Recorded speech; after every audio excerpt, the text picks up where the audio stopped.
Alrighty, there we are. What's up, everybody? Welcome to Exposing Powerful Lies. Thank you so much for being here, everybody. Let me just make sure I'm not muted here. He's got these stupid headphones. Every time I click this button, everybody, tell me if you can hear me. Welcome to the show. Please like and share. So happy to be here and so happy to have the guests that we have tonight. I'm very honored to welcome Father Deacon Dr. Ananias to the show to speak with me on ecumenism, the Asbury Revival, and some other topics. Basically, we're talking about the religion of the future today, the spirit of Antichrist, which is already present in our world today, and we're gonna see a little bit of that. So strap in, get ready, because we're gonna get into it. Father Ananias is the creator of Patristic Faith, which is a website that basically has brought together the best of the best in terms of modern Orthodox apologists, both clergy and laymen. And the website is just filled with countless articles that are so good, so good. And so, if you guys have not already signed up for the Patristic Faith newsletter, you really should do so.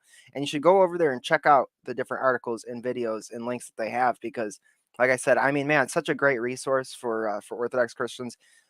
Variety of topics and subjects covered, and really some of the best people out there doing the work in the Orthodox sphere online today. So, without further ado, let's welcome to the stream the Norwegian News, Father Ananias. Welcome, Father. Thank you so much for being here. Thank you. Blessings, everybody. Good to be here. Long time listener, first time streamer on Second time. Second time. second time. That's right. Shoot, that one doesn't work. And there is no such phrase as long time listener, second time caller, is there? Yeah. Yeah. I mean, we Why? can make it up as we go. I mean, we're just going on the fly here. No, I'm super happy to have you on for an actual show as you as the guest. It's the first time you're here as a guest on the show, like, and it's That's about right. it's about you and or at least you're the co-host, shall we say. I've been wanting to bring you on for the longest time, and it's just like trying to figure out what topic to cover and all that stuff. So And it's my fault too because I just super busy. I yeah, apologize for that. no, it's totally your fault. Honestly, it's all your Yeah, fault. Also, I wanted to great. say this is a perfect opportunity for you to publicly repent of your backwards thinking and just That's say it right. with me. It's 7:39 p.m. It's 7:39 p.m. Oh I don't yeah. in the proper time. I don't know. I know. Your wizardry is not going to work on me. Block your sorcery words. I'm just saying that. There's a strong delusion out there. Some people think they're living in the past. Some people think they're living in the future. All I know is I'm looking at a clock. It says 7:39. You said you wanted to start at 5:30. I'm like, that's Yeah, that's and not real seeing time. believing, right? We all know. 5:30 has come and went, man. 2 hours ago. I don't know. By the way, I'm going to write that down as a. I've been writing down my own made up fallacies all Yeah, day. Um, the proper time fallacy. yeah, it's the time I say it is fallacy. That was a good one. Yeah. So how's things been, man? How's the last I The don't know last last 5 years have yeah been great. how's the last decade been treating you? Amen. Praise God. God's more gracious than I could ever imagine to put up with me. Yeah. And there's so many blessings. And even the hardships are blessings too. Wonderful opportunities uh, to grow and learn. So yeah, great. I'm really enjoying teaching. Uh, this last year of classes has just been amazing. From the epistemology classes, ethics. Now we're doing philosophy of science, and of course, some of the kind of recurring ones like logic and stuff like that. But Right. um, That's one of the things that I appreciated first about your channel is that some of the earliest videos I saw on your channel was you giving like basically like free lectures on logic and all sorts of like really high level stuff um, that is really useful for us, and you're just giving it out for free, and that's well, I didn't know what to do. I remember when I first started doing. It must have been like 4 years ago when I first kind of started the Norwegian news. hmm And I don't even remember if that's originally what I called it. I can't remember. But anyways, I don't know if you were like this, but I kind of threw around the idea and bounced it off people like, what if I did streams? hmm Like, and then people were like, well, what would you do it on? And I'm like, I don't know. For a time period, I was like, what if I did like an Orthodox cooking channel, right? Where like I'm like cooking and hmm doing theology at the same time and be like, isn't it interesting how we can just divide the bad stuff from the good stuff and right. season that and just make heresy look like it's something good? Or like, I don't know. Yeah, I get I you. just throwing these ideas out and I didn't really know what to do because, I'd watch people like some of the big guys and people like Jay, and I was just like, how can they just keep talking and like have so much material? Yeah, And I was really insecure that I'm like, I don't know what I would do. right. And so the first thing I did is that I started recording my lectures in college just because I wanted to critique myself and watch how I lecture, things that I should improve on. And then also as kind of an insurance policy in case some crazy student said, oh, he said this. And I could say, no, I didn't. It's recorded on the video. We have And the then documents.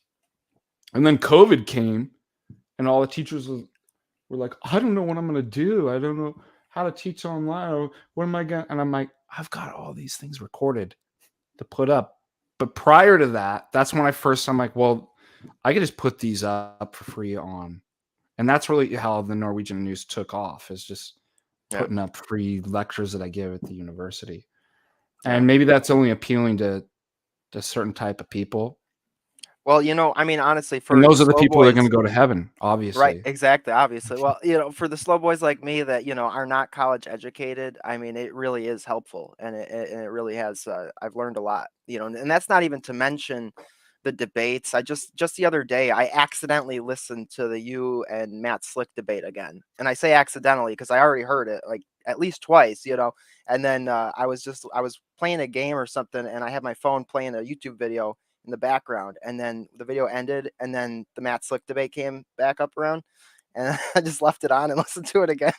And like, I mean, man, the debates are great too. And I left that out in your introduction that you've done debates and that you're also a teacher, right? You're a professor, or what's can you kind of explain a little bit about that, since I left that out of your intro? Well, I'm a professor at the University of Philosophy, and what is philosophy? What is that? It is sorcery with words. It's word salad. Of course. Um, I just make everything really confusing so that Hmm. nobody can understand what I'm saying, and then just sound smart doing it. Right. Big, And big words to they obfuscate. pay me for it. It's amazing. It's total. I learned these cons when I was early on, in my hobo days, when I was jumping, Hopper trains. riding trains, and it just Amen, dawned on brother. me. Yeah. Hey, man, I'm all about Anyways, that. yeah, I teach. I teach here in Montana, at Carroll College, was a small Roman Catholic liberal arts called Ecumenist. Mm. God, we go Father Deacon Ananias exposed. Um, Anyways, they're really great. They're very supportive of Orthodoxy, Mm. and we've even had students convert. Um, Glory to that God. God somehow can use me through that, so that's great. Yeah. That's the good ecumenism, by the way. Um, Yeah. is if you're converting people. So that's basically what I do for a secular job. I Hmm. serve in the Serbian church in Butte, Montana, Holy Trinity. Um, but yeah, was involved in apologetics and arguing with people since I was 5 years old. No, about 18. And very interestingly, I was involved in groups that their apologetic method was, presuppositionalism. And that's where I learned tag. Interesting enough, though, these people were so anti-Calvinists, Okay. which is strange because usually you hear about presuppositionalism and transcendental arguments in the Calvinist group. Right. Well, I learned these arguments from people that um, were adamantly against Calvinism. Hmm. And, we had groups, like philosophy groups, every week, and all kinds of different people, atheists, different religions. Right. And I was very intimidated at first, and you get used to it. It just becomes, you just practice over and over again. And I'd go onto campuses and debate people and stuff Yep. like that. So, Yeah, much um, like the YouTube thing, like you mentioned, when starting out, like, oh, how am I gonna fill up like an hour with talking, and then the more you do it, it just becomes like second nature, exactly. I didn't And it realize really it was helps gonna if be you're like like that. a raging narcissist, love to hear yourself talk like me. It's just like I just keep going. I can just keep going for 3 hours straight and never get tired of it. But no, I brought you on today because I wanted to discuss ecumenism. I just did a stream on it the other day where I went through some of the patristic faith articles that Father Zechariah Lynch wrote, and then Yeah. also Father John Whiteford also did that massive 4-part article all on the birth of a Wasn't that new. great? Oh, it's so good. We got through part one, and then I got to do a part two stream where I cover the last 3 parts of that one. And I think we watched the video on the Abrahamic family house. That Abu Dhabi center, the three Oh, dude, I cubes. gotta tell you a great joke, dude. Yeah. I love arguing on Twitter. especially during Lent. Mm-hmm. Right. Forgive me if anybody's seeing you on Twitter. Forgive me,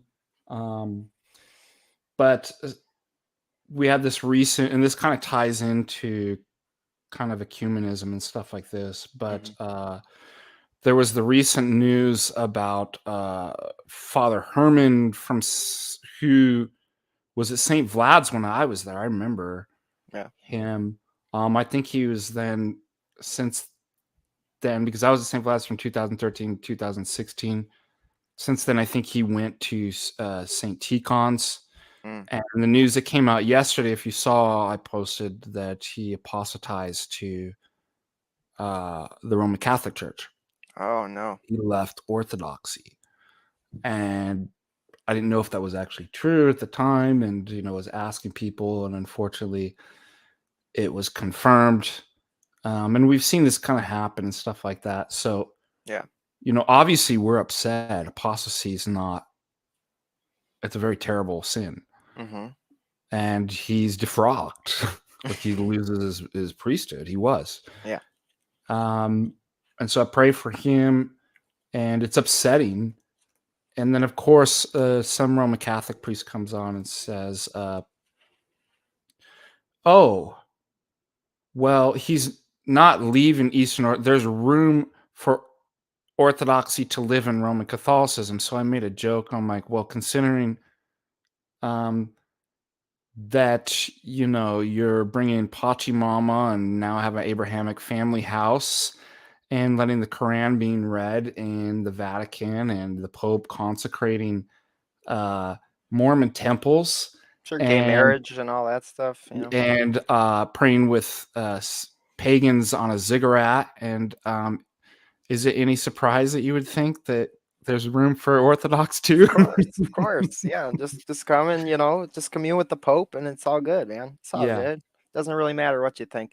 Yeah, I mean, this is just the spirit of ecumenism, which really, I mean, is the main topic for tonight. I got a video to pull up. You had actually brought up in when we were talking about doing this show, Asbury Revival, and I had no idea what that was. I was like, okay, I'll look it up. So I went and I looked it up, and I'm like, oh boy. Yeah, right.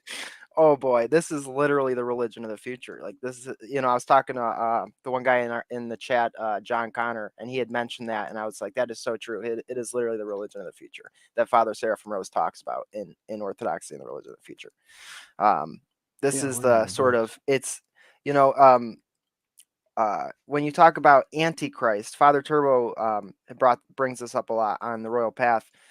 It's not necessarily opposed to Christ ostensibly; it's in place of Christ, right? It's something that comes and it's almost like idolatry, or it is idolatry. It's so it parades as Christ, but it's not actually Christ, right? It's like, oh, the second coming's here. Like, we're in terms of like Antichrist, second coming's here. It's Jesus. He's and it says it'll fool basically even the elect if they're not discerning Hmm. and if we're not careful.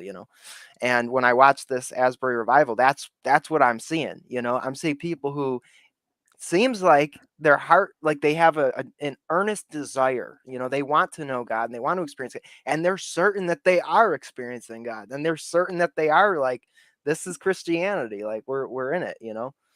And and it's just demonic. I mean, it's really disturbing to watch. And so definitely want to pull that up and get your take on that. And also, you had mentioned tag earlier. I just want to say for the people in chat who don't know, that's the transcendental argument for God. I'm sure most of the people in the chat know, but I just wanted to clarify that as well. So let me share the screen real quick, and I'm going to show you a little video. And at any point in time, you tell me to pause it or whatever, and we can pause it. But y'all, if you haven't ever heard of the Asbury Revival, you're about to see some things here. 1 second. I thought you Uh, said Asperger's yeah, revival. you guys are about to see me go into an Asperger's fit, and it's gonna be great. We're gonna have fun. All right, this is some news show, and I've seen like channels get. I remember I see Tristan lose a stream one time because he played some like clip from a news channel. So I was worried about playing this, but then I saw this is actually some small channel that posted this clip, so I'm like, okay, I'm good. Good evening. I'm Larry. Yeah. With us here on this Friday evening. What began as a routine chapel service at Asbury University has turned into something much bigger. Now people are coming from other cities and Oh, hang on. I forgot to do my YouTube show thing. Everybody, thank you so much for being here. Please like and share. And if you got any questions or comments you want to send in, or if you just want to support the show, you can do so via sending in super chats via Cash App, PayPal, and Venmo. Links are in the chat and in the description. So it would be much appreciated. And shouts out to our homie Slowboy Whiteboard, who sponsored a stream today all about Vincent Price. So I'm really excited for that. Thank you so much, Kristen. And y'all, if you want to sponsor a stream, do it. colleges to be a part of what's happening. Sean Moody explains in tonight's LEX 18 Big Story at 11. On a Friday night at Asbury University, a chapel service doesn't really seem all that unusual. For the people here tonight, though, this is something different. There's just like not even words to describe it. Because it's not really a... Not even words. It's just like this. That's all I need to know. You can just shut it off. Right. I have enough material just from that one line right there. Right. It's just like I can't like put it into I can't a logical, even talk. Yeah, I can't make a coherent like point out of it. It's just this like good feeling I get, and it's like, it reminds me of that Matt Slick debate where he's explaining the experience he has of Christ. Right? How did I know it was Christ? I just knew. I just did, and that's it. I just knew. You know what I mean? Like that's literally it. Like that's what these people are doing. How do I know? Oh, what's so funny about this too, and you'll see Ryan Darrow in the chat because we went to the same high school, junior high and high school together, Calvary Chapel High School. Nice. And the reason why I noticed the stuff is because they try to use their psychobabble kind of stuff. I mean, they're constantly doing these things like, oh, the Lord spoke to me and told me this is the reason why you didn't turn in your homework or do. And so we would joke and we just want to up them. Oh, it's weird because God visited me in a dream last night and told me that a demon was going to come into you pretending to be God and tell you that exact checkmate, right? Right. Yeah, I mean, there's just it's just on its face absurd. Oh, we've been here 56 hours. Yeah, this is really weird too.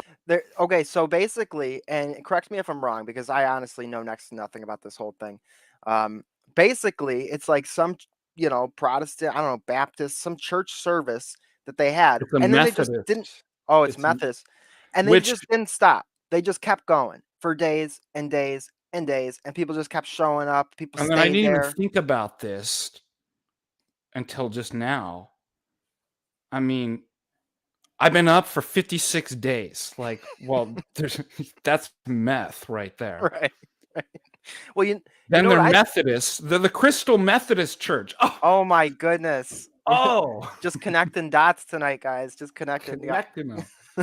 No, you know what I thought? I thought of like the heathens that would dance in circles for days on end. You know what I mean? Like you ever hear about like tribal, natives or whatever that they would have these ceremonies. The whirling dervishes do the same thing to put themselves in an ecstatic state and stuff like that. Yeah, so that's a common element. Yeah, spot on.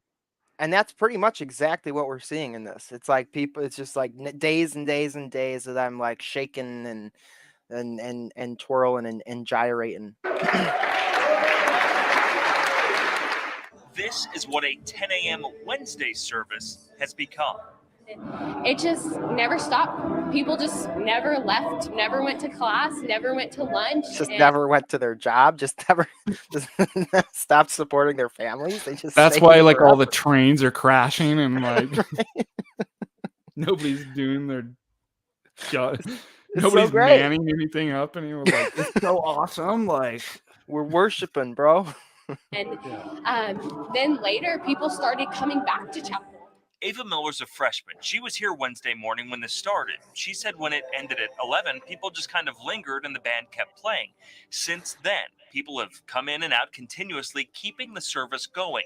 Administrators have brought in food and water for people. Miller says it's spread beyond the Asbury's eating drink. campus. Right? They just weren't eating. They weren't going to the bathroom. They weren't This is showering. exactly what happened in Woodstock, right? Like nobody had like thought this. Oh man, it'd be like so awesome. Well, it's like there's trash and like people are like dying and overheating and stuff. Oh, Woodstock. What was that? Woodstock 94 or whatever? Woodstock 99. So yeah, I just watched a documentary on that. It just like turned into a straight up riot. You know?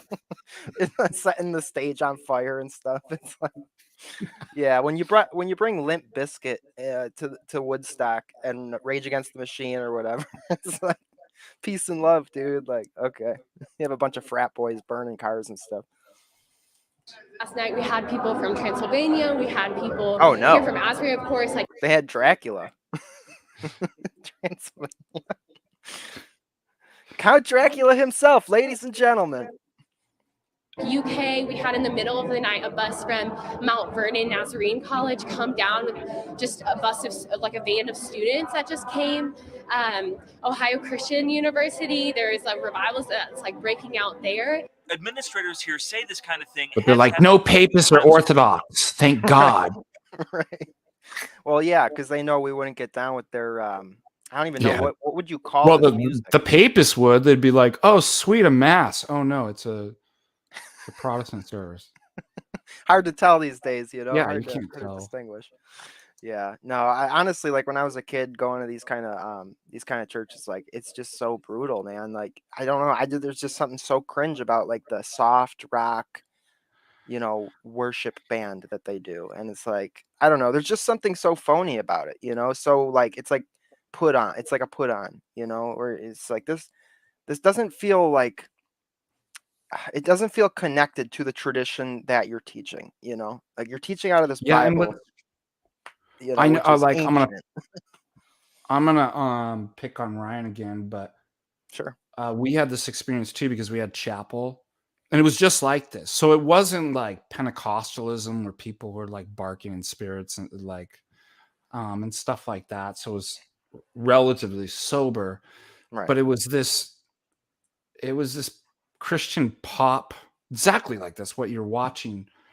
And it drove me crazy. Like I had a real uneasiness. Yeah. get a lot of this going. Lord, we lift your name on high. Lord, we love to sing your praises. I just think of the I remember home. all the songs, dude. It's like I totally, and it took me later to figure out that it was a total MK Ultra program. Like Right. now I'm just like Right. stuck with these songs in my head and Yep. PTSD. But I at just the think of the Home time- Improvement kid, you know, that's always on daytime TV when I was a kid. The Home Improvement guy. So Yeah. when we were young, Ryan and I, we had a kind of uncomfortable disgust. But the thing is, where you like, I hadn't had philosophy before. I Right. wasn't studied in theology. Right. I didn't really know how to accurately or correctly interpret my feelings. Right. But something felt off. And I was trying to work through this. Like, what is it? I'm a thug, so maybe these people are just holy and I'm a degenerate reprobate. Maybe that could be a possible answer. And Right. I cast that one right out of my head real quick. It's got to be everybody else's fault, right? Yeah, everybody's crazy except me. But anyways, you know, it got me questioning, and I think that was the important part. Mhm. What is right worship? Right. I remember this even in high school. Can you just do whatever you want? Like, it just doesn't. And you nailed it. There was an inauthenticity Mhm. that I felt that I'm like, something's not right. And we'll talk a little bit more about why I think that I had both Ryan and I and our friends, we intuitively had a kind of disgust. And we were in those groups. So I'm not saying this from being outside of the group. I was there. Right. Having these intuitions and feelings, Same. and then had to kind of introspect and then ask questions and figure this stuff all out. That's why I think it's kind of relevant. Anyways, go ahead. And I had a similar experience, and I walked away from it thinking, oh well, Christianity's just dumb. It's just cringe and dumb, and like that's, you know, I know what it is, and it's stupid, and it's for, you know, people that, you know, oh, Sky Daddy, whatever. And I thought that way for many years, and you know, you contrast that inauthenticity with the feeling that I had when I discovered Orthodoxy, which is that it is authentic, it is real Christianity, you know, and that's something that is really powerful about, you know, attending the first liturgy and actually coming and seeing something holy and seeing something of God. It's like you're just hit with like, wow, I did not know what Christianity was until this moment, you know, like, and yeah. So when we're seeing stuff like this, basically, the way that I would tie it into the Antichrist spirit is just, it's like the average person would look at this and think, well, that's Christian. That's Christianity. You know, they would take this as, well, naturally, this is what it is, you know? And that's what's so insidious about it, is that, I mean, 99% of people would not understand why we would have a problem with this. Well, they love God. They love God. They're going and worshiping God. What's wrong? Why are you, like, God, you're so picky, you know? Yeah, let's come back to that point after we talk about it. But there's some, I think, prevailing philosophical elements in our secular society writ large that actually influence and come down to affect things like this, so that it's reduced to kind of this kind of subjectivism, and you see this being played out in many different spheres. It's going to play out here too. Yeah. Over the years. In February 1970, there was one that went on for 144 hours. However long it goes this time, they hope it leaves an impact. And so our prayer is that God would be honored, and that students' lives would be changed, but all of our lives would be changed. In Wilmore, Sean Moody. How can you go from a Christian making six figures a year? Was that it? I thought this was like an 8-minute video. Hang on, let me see if that was it. Well, here's this guy's now going to tell you he's going to get you involved in a multi-marketing scheme. I was more. What if I told you could take that $5 that you would tithe and multiply it? Invest in Cutco. Invest in pesos.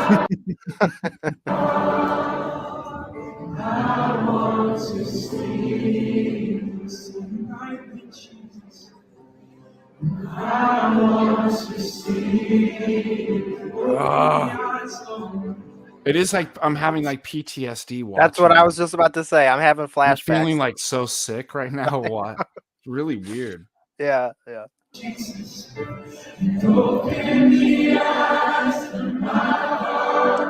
Don't feel bad. If you want to start singing along, it's totally cool. I know this song, actually. It's crazy. Open the eyes of my heart, Lord. Open the eyes of my heart. Well, she's reading it. She's doing a Bible study reading at the same time. She's multitasking. Yeah, that takes skill. It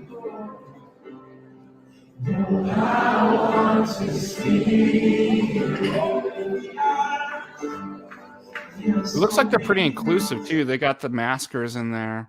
Oh, really? I didn't even see that. Somebody was on the wall. Nice. Yeah. Well, that's good. I'm glad that they accept the sign. At least they put the maskers up against the wall. We did something right. Yours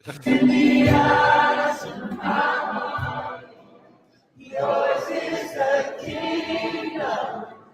Yours is the glory. Yours is the name above all names. For from you are all. Yeah, I mean, and this is the thing too. Like this kind of stuff, it not only does it damage like actual Christianity, it doesn't damage Christianity, but it damages people's interpretation or their experience of it or their opinion of it. Right? It will actually keep people from wanting to go to the church because they have an experience of something like this, and there's something inside of them that says there's something wrong here. Do you know what it reminds me of? What? It reminds me of the controlled opposition conspiracy theories that are created. Yeah. and like QAnon and stuff like that, Right. so that you can lump everybody in and be like, oh, you're one of those like, because there's legitimate conspiracy facts. You're one of those fallacies. Oh, you're one of those I mean, how many times have we heard that? Yeah. You're a QAnon. You must have voted for Trump. Yeah. And you Well, that's must a be good a point. white supremacist. Yeah. Yeah. No, absolutely. And, So it's a and just discredit. So that we have a similar feeling here too, is that that's what we get, is this is a discredit and disservice to Christianity in general. Yep. Like, this is what this superficial cringe is what, and that's what the world will see it as too. Mm-hmm. And not to mention, it's a replacement of as well, or it's an attempt Yes. to replace It's a it. counterfeit. Yeah, we Right. should call it counterfeit. Right. And in that way, it's also sort of I can see it being an attempted invasion of the church, or a what's the word, subversion of it, in terms of the larger ecumenist sort of, I don't want to call it plot, but the larger attacks against the church with ecumenism. And then maybe not this revival itself, but ecumenism as a whole. You know, there's certainly, I'm sure you could speak more on this as far as a sort of push that we see some quote unquote Orthodox people talk about reunification with Rome as a good thing. You know, oh, this is well, we should want that. You know, it's like, sure, our arm started to rot and got all gross and, you know, gangrene, so we had to cut it off. But like, what if we sewed it back on? You know, Wouldn't that be great? Yeah. We could have both our arms back. You know, it'd be pretty sweet. We could swim with both arms. No, this breathe with both lungs. We could swim with both arms, a rotten one and a normal one. Yeah, go ahead. Yeah, and that's pretty, you know, so I think that there's a lot of reasons why we would criticize this and not say, well, it's fine, it's all good, because, you know, it's all, as long as it's the name, right? The power's in the name. You hear a lot of Protestants say that the power's in the name. I love Jesus, and so I'm a Christian, and that's it. And it's like there's so much wrong with that. Just in that sentence, it sounds great, and that's sort of a recurring theme with the spirit of Antichrist, is that, you know, it sounds on paper it sounds great, you know, but then it's like you look even just a little bit closer at it, and it's just completely, like you said, counterfeit.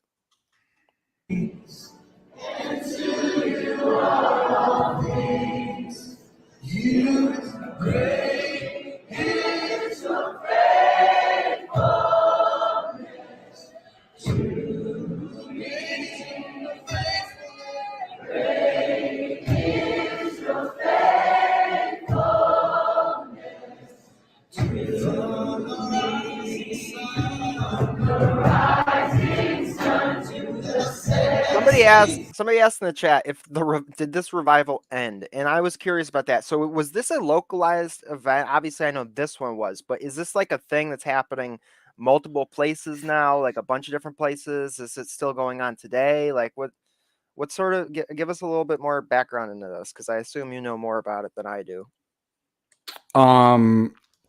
Not that I know of. I forget when it stopped. But if we don't contain this, it's gonna spread. Yeah.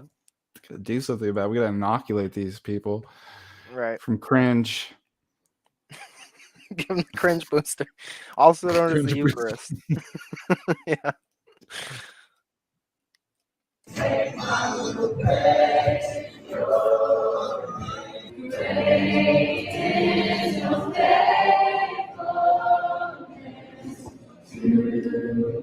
They've been going so long. This lady had a baby. He was able to get pregnant and have a baby. It's been going on so long. Praise Jesus. Yeah. What was I about to say? I forget.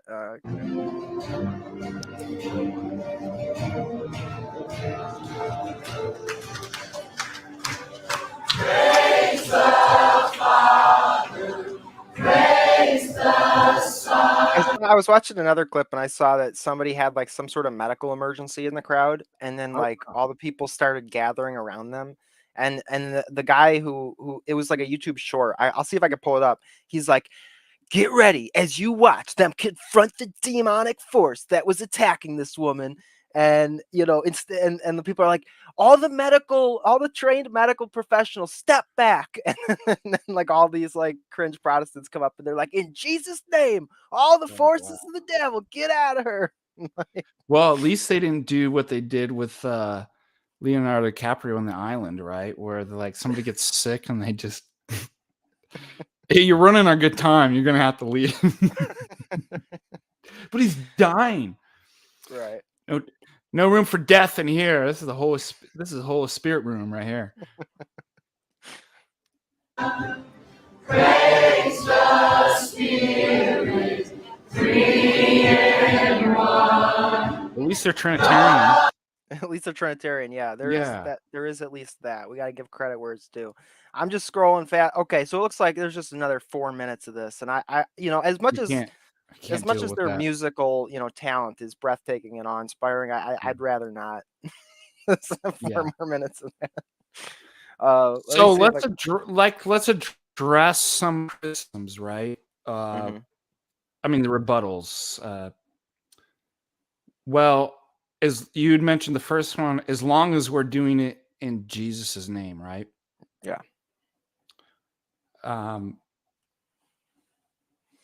Now, that's why it's so important. Christ says, "Who do you say that I am?" I mean, the Mormons have Jesus' name. Hindus, right. Jehovah's Witnesses. He also says, many will say, "Did we not cast out demons in your name?" Yeah. Yeah. I never knew you. You also hear them say that, all that's necessary for salvation is to believe in Jesus.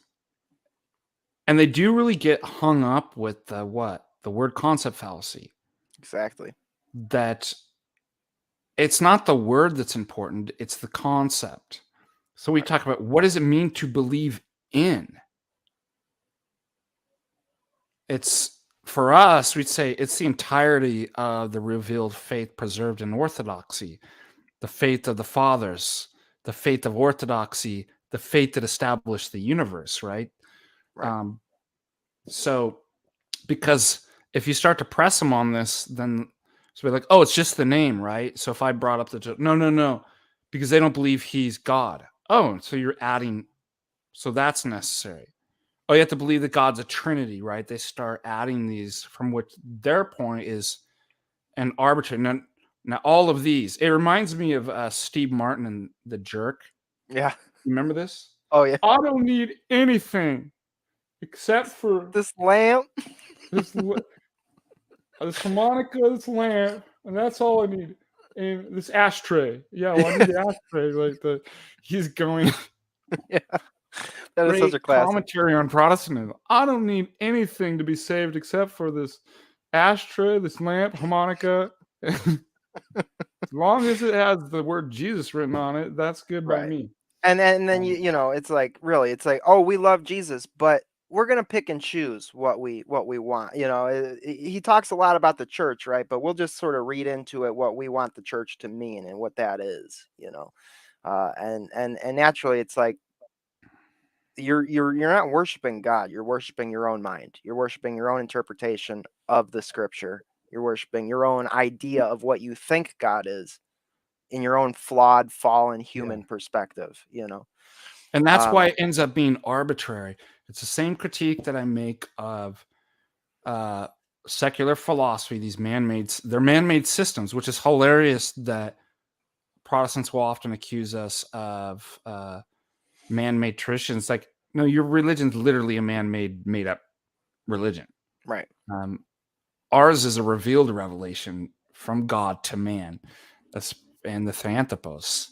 And it's rich seeing as how they literally took the book from the actual church and then ran off with it and then accuse us of being a man-made. It's like you're literally using the book that we put together for our services in our church. And so, just like secular epistemologies, you can't, from within the sphere of your own reason, apart from God, the encounter of God and his divine revelation preserved in the Orthodox Church, you can't do what you want it to do. That's why everything either ends up becoming viciously circular or arbitrary. Mhm. So if you just like I would press somebody on a philosophy, well, my metaphysics is true. My metaphysical philosophical picture is true. And that determines how we know things. Well, wait a minute. How do I know that your metaphysical theory is true? How do I have an account of a correct epistemology? Well, just grant me all my assumptions that my metaphysics is true and my philosophy is true, then I can make my case that my epistemology is true, and therefore that's how I know my metaphysics. We're back to square one. I mean, you just ran me in a circle. Right. Or I just create these arbitrary. Well, I say that what this is necessary for knowledge or justification. Well, you have the same thing going on within man-made religions and traditions, men in Protestantism too. Mm-hmm. Once you separate from the whole the Catholicity of the Orthodox Church, then everything, just like these philosophies, becomes either viciously circular. Oh, the Bible's true because the Bible's true, and I only hold the things that are true in the Bible. So that they have no way of actually justifying the canonization of Scripture without appealing to the same thing that's in question. So viciously circular, and then you get them on Christological questions and different stuff like this, and it ends up being arbitrary. Yeah. Oh, all this necessary Jesus, believe in Jesus. Oh, no. You have to have, he's God. You have to believe in penal substitutionary atonement, and that hell's real, and the devil. Like, they just keep adding these things, which is just, in a Trinity and blah, blah, blah, blah. Everything else is allowed. Mm-hmm. It's like, well, who says that? Well, I did I my arbitrary posits that I just my feelings, whatever, it's my feelings about what I read. And it really breaks my heart because it's like it comes from a sincere place, and people, and unfortunately in America, with as far as just our history and our culture, I mean, it's like you got Roman Catholicism and Protestantism, and that's pretty much up until recently what anybody's known of Christianity, in America. There's of course been Orthodox here, but not, before the internet really has taken off. Like, I went most of my life without ever hearing about the Orthodox Church at all. And when I did hear about it, it was just like, oh, it's just some Russian church. Like, so they're just like Russian Christians or something. Like, okay, By the way, I'm not drinking beer. Mm-hmm. Exposed. It's not. Zevia. Everybody's been blowing up the chat. Everybody's been accusing you in the chat. So, yeah, for shame. Is he drunk with the spirit, brother? Am I on life? Yeah, no, but Holy Spirit right there. So that's not alcohol spirit, Holy Spirit. Okay, let's move to the second critique. So I thought that was good that you brought that up. Mm-hmm. And I mean the critique that they're critiquing, that this is valid as long as you're doing it in Jesus' name. Right. Okay. The second one I was thinking is, who are you to judge how somebody worships God? Yeah. Yep. There's good intention here. God's in everything. God's in everything. And so, everybody's got their own way. It's all good. It's all God. Yeah. So a lot of this is coming up. And I saw these arguments, and was really funny is on Twitter, right, and Facebook and stuff, where Protestants were arguing with each other. So you probably have people who are like Lutherans or High Church Anglicans, obviously Reformed. They ain't gonna have any of that stuff going on. Although this stuff has come into Lutheranism too, but typically Lutherans are really kind of sober and reserved, and we'd always make jokes. That how do you know there's a non-Lutheran in the church? Well, during the kind of kiss of peace where you shake the hand, they cross the aisle to like, hey, God bless. Like that was just too much for like a German or Scandinavian Lutheran. Like, oh, she betcha he's a bad one there. Yeah. He's not one of us there, you know. Right. But that's changing within Lutheranism. But I was seeing these back and forth, and I remember too, you know, when I left kind of evangelical charismatic Christianity like Calvary Chapel, and I went back to my Lutheran roots, arguing with these people here. And I remember some of these arguments, and one of them was, "You're just too rigid, dogmatic." They're like the things that people accuse Jay of. You're just mean. You're so mean, right? You're mean, and it becomes a thing about like we got to get as many numbers as we can. You know, it's like but it's the straight and narrow path. Is the royal path that Christ, you know, leads us on, that Christ calls us to. You know, it's not for the masses. I mean, your rigidity is really offensive there, Deacon. That's just, I mean, that's borderline bigotry and intolerance right there. The optics aren't good, you know. I mean, who are you to say? Who are you going to stand up? You know what? And I swear I saw this on Twitter. You know what? The people were protesting Jesus too in his day for breaking the traditions, right? Not going the right.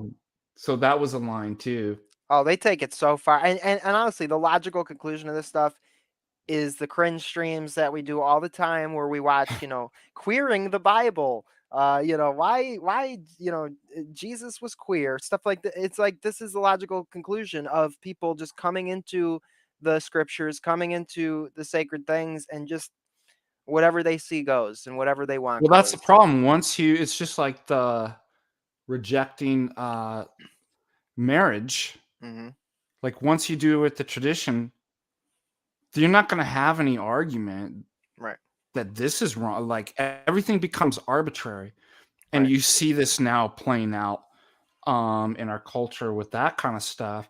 Well, the same thing is going with the church too, which is why it's no surprise, you know. And we could talk about this too, that how do you test the spirits? Well, part of it's the fruit of, they've got queer affirming stuff going on at the Asbury Revival too. So like, oh, that's really cool. Like, yeah, that was one of the things.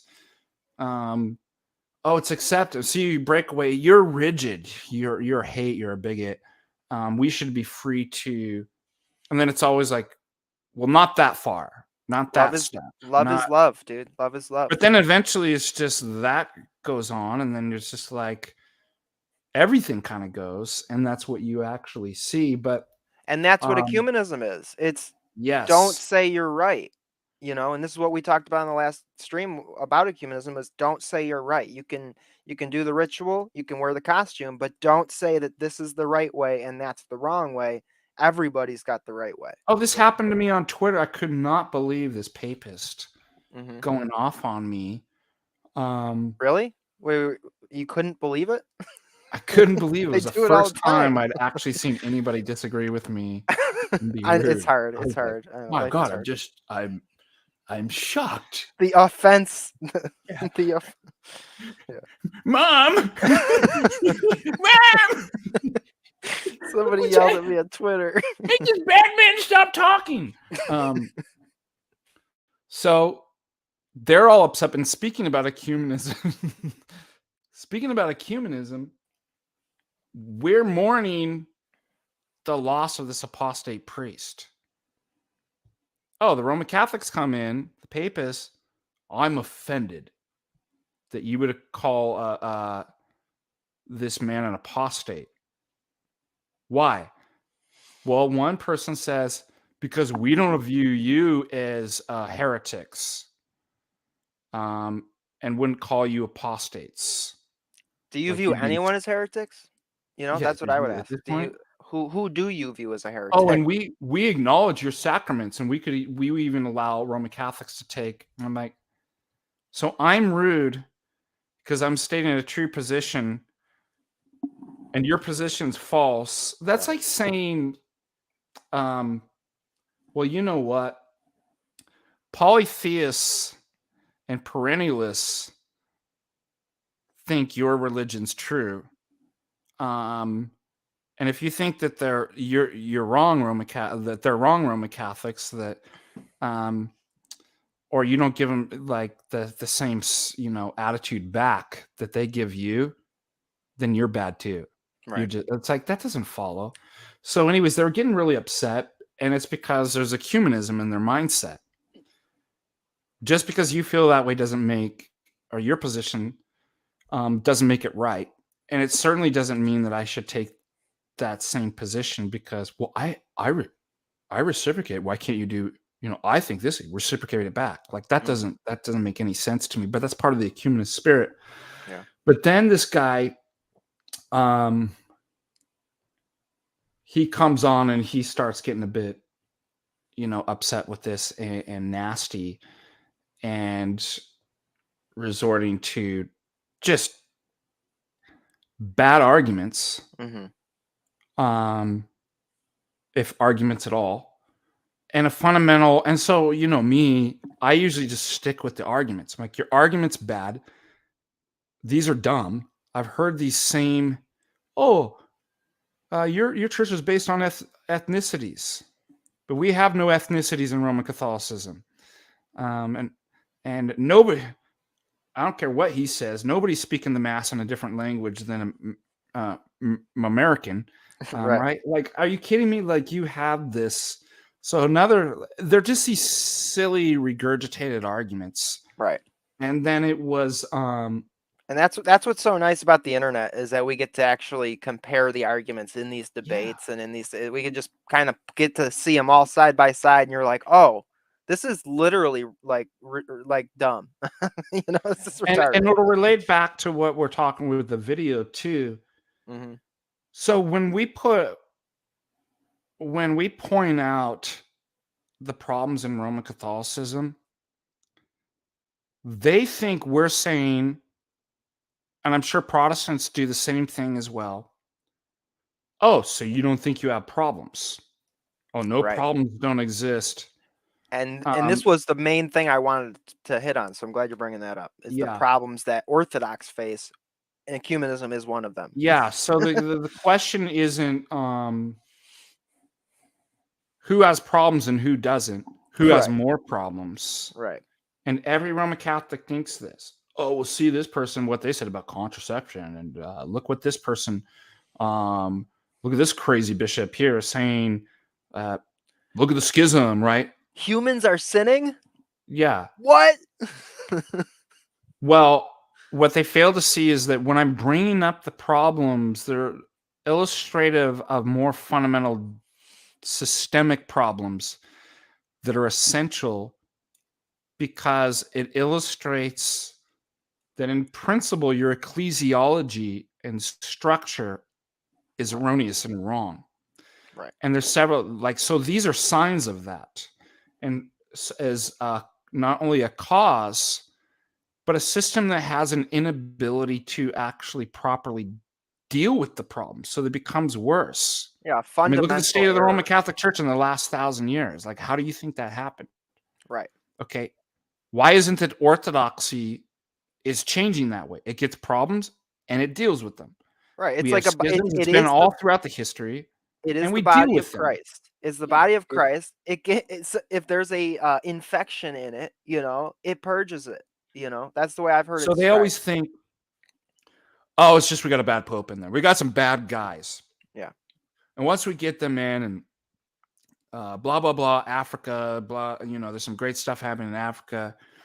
Well, I made the argument that's like putting a Band-Aid on something far worse than a cut and hope I just put some, when it's the underlying system, right? And they can't get this.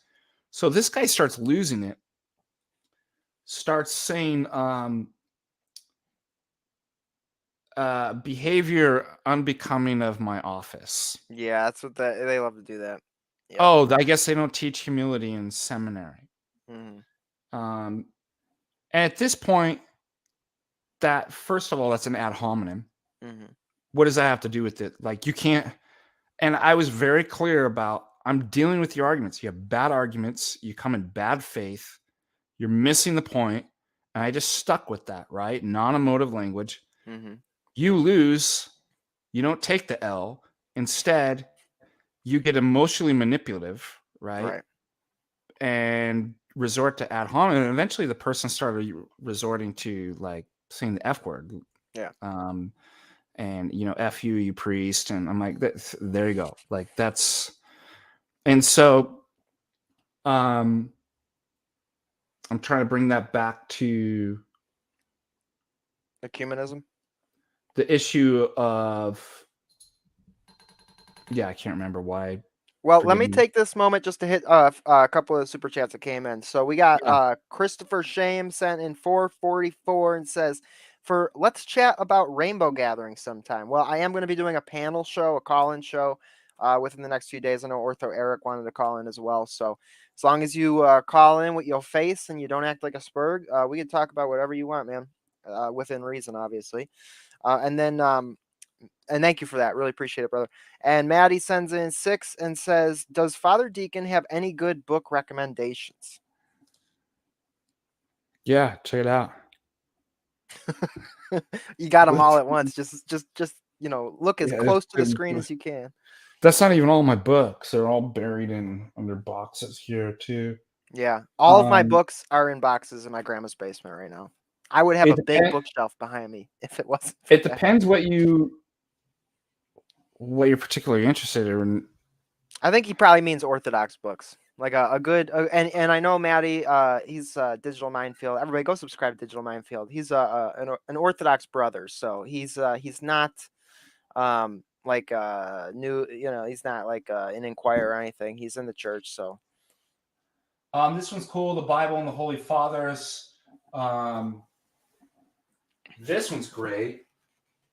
The Life of the Virgin Mary and Theotokos. Do you have that one? No.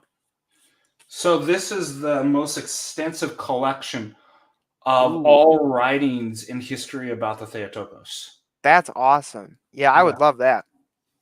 I got a book recommendation, Maddie. Yeah. Read this one. Wounded by Love by St. Porphyrios. This is an amazing book for people who see, because like you've got a book. there's also different types of Orthodox books, right? You got a book like Unseen Warfare, Saint Theophan the Recluse and Saint Nicodemus of the Holy Mountain. That book is like so hard hitting. It's so full of truth that it, like, honestly, like I could read like a page at a time and then just sit there and weep at how sinful I am and just like thrash about and just like hate myself. And then this book is like a warm hug. You know what I mean? God's revelation. Father Seraphim Rose's God's Revelation to the Human Heart. Absolutely. Is a really short one. Lives of the Saints is good. And notice I'm not starting with like heavy academic stuff. Like those are great. Here's some Elder Ephraim's. Yes. Counsels from the Holy Mountain, and then also The Art of Salvation is great. Yeah, I have this Those are the kind of basics. Everybody wants to jump into like Stanley Lawyer-Losky. Yeah, first year Inquirer going to read the Philokalia, you know. Yeah. St. John of the Ladder. Yeah. Don't start with that stuff. Yeah. I did Elder get that. Thaddeus's Thoughts Determine Our Lives. Mm-hmm. I did get the Ladder of Divine Ascent by St. John Climacus. It was gifted to me at my baptism by my godfather, and he told me, he's like, just read chapter 4. just read the 4th part. Oh, really? And that's I definitely recommend that. The book itself I know is more for monastics, but that I believe it's the 4th chapter, is so good, where it's talking about the island. Man of God, yes. Yeah. Not the movie Man of God, but on St. John Maximovich. Right. Gosh, there's so much good. Got the prologues of Orid, which I actually got from a lady at my church. And then I did just get this book by Lasky. The Meaning of Icons, which is that one's great. Oh, it's so good, man. It's this massive. I don't have hardcover. that one, but I remember looking at it. I forget It's like where it was. $75. I asked my grandma for it for Christmas. I'm like, please, I don't want to spend $75 on this book, but it's full of full colored pictures, and Oh there's my even gosh. an iconostasis fold out here, from some like really old cathedral. It's like massive fold I out. want to give a shout out to my own book that I wrote. Yeah. On Orthodoxy, it's Choose Your Own Adventure. Nice. And all the options end up in hell except for one. Is there pictures? I really can't do it unless there's like a lot of full color pictures. Lots of pictures. Good. Really very little words. Nice. And it has all the different religions. You can choose your own adventure, and they all end in some disaster. Nice. Except for Orthodoxy. I should make a child's book like that, actually. No. That might actually be good. Yeah. But thinking of finally, I'm sorry, my ADD. I was telling my class today, Mike, you guys ready for an ADD long, windy road adventure? Yeah. I never take the shortest distance between 2 points because it's boring. Right. Students say they like it. We'll find out in the evals. They're like, oh, we're just saying that. He's a total psychopath, right? Yep. And boring and dumb and not funny. Anyways, I remember now my ADD adventure back to the original point that look at this papist criticism. I mean, when I call him out on bad arguments, that he was missing the fundamental thing that I'm talking about, not adding up problems, but a systemic issue. I'm like, you're not getting the argument. He resorts to, you're mean, you're not humble, you're a disgrace to your clerical office. And I'm did you tell him I'm way more humble than you, bro? Yeah, like so freaking humble. And anyways, it reminds me of exactly going back to the Asbury, that if you legitimately have a criticism, what are you branded as? Oh, you're intolerant, you hate, you're judgmental. Who are you to? It's the same argument. So there must be a spirit of ecumenism where this emerged in both situations, with the papist, and it emerges with the Protestant as well. And so, yeah, I'm looking these. I'm having a laugh at the ones you're posting on the. Yeah, I'm just trying to mess with your ADHD here. I mean, how dare that one I know, seriously. What was that? Squirrel. So I'm just trying to point out the fact that they've relativized and subjectivized everything.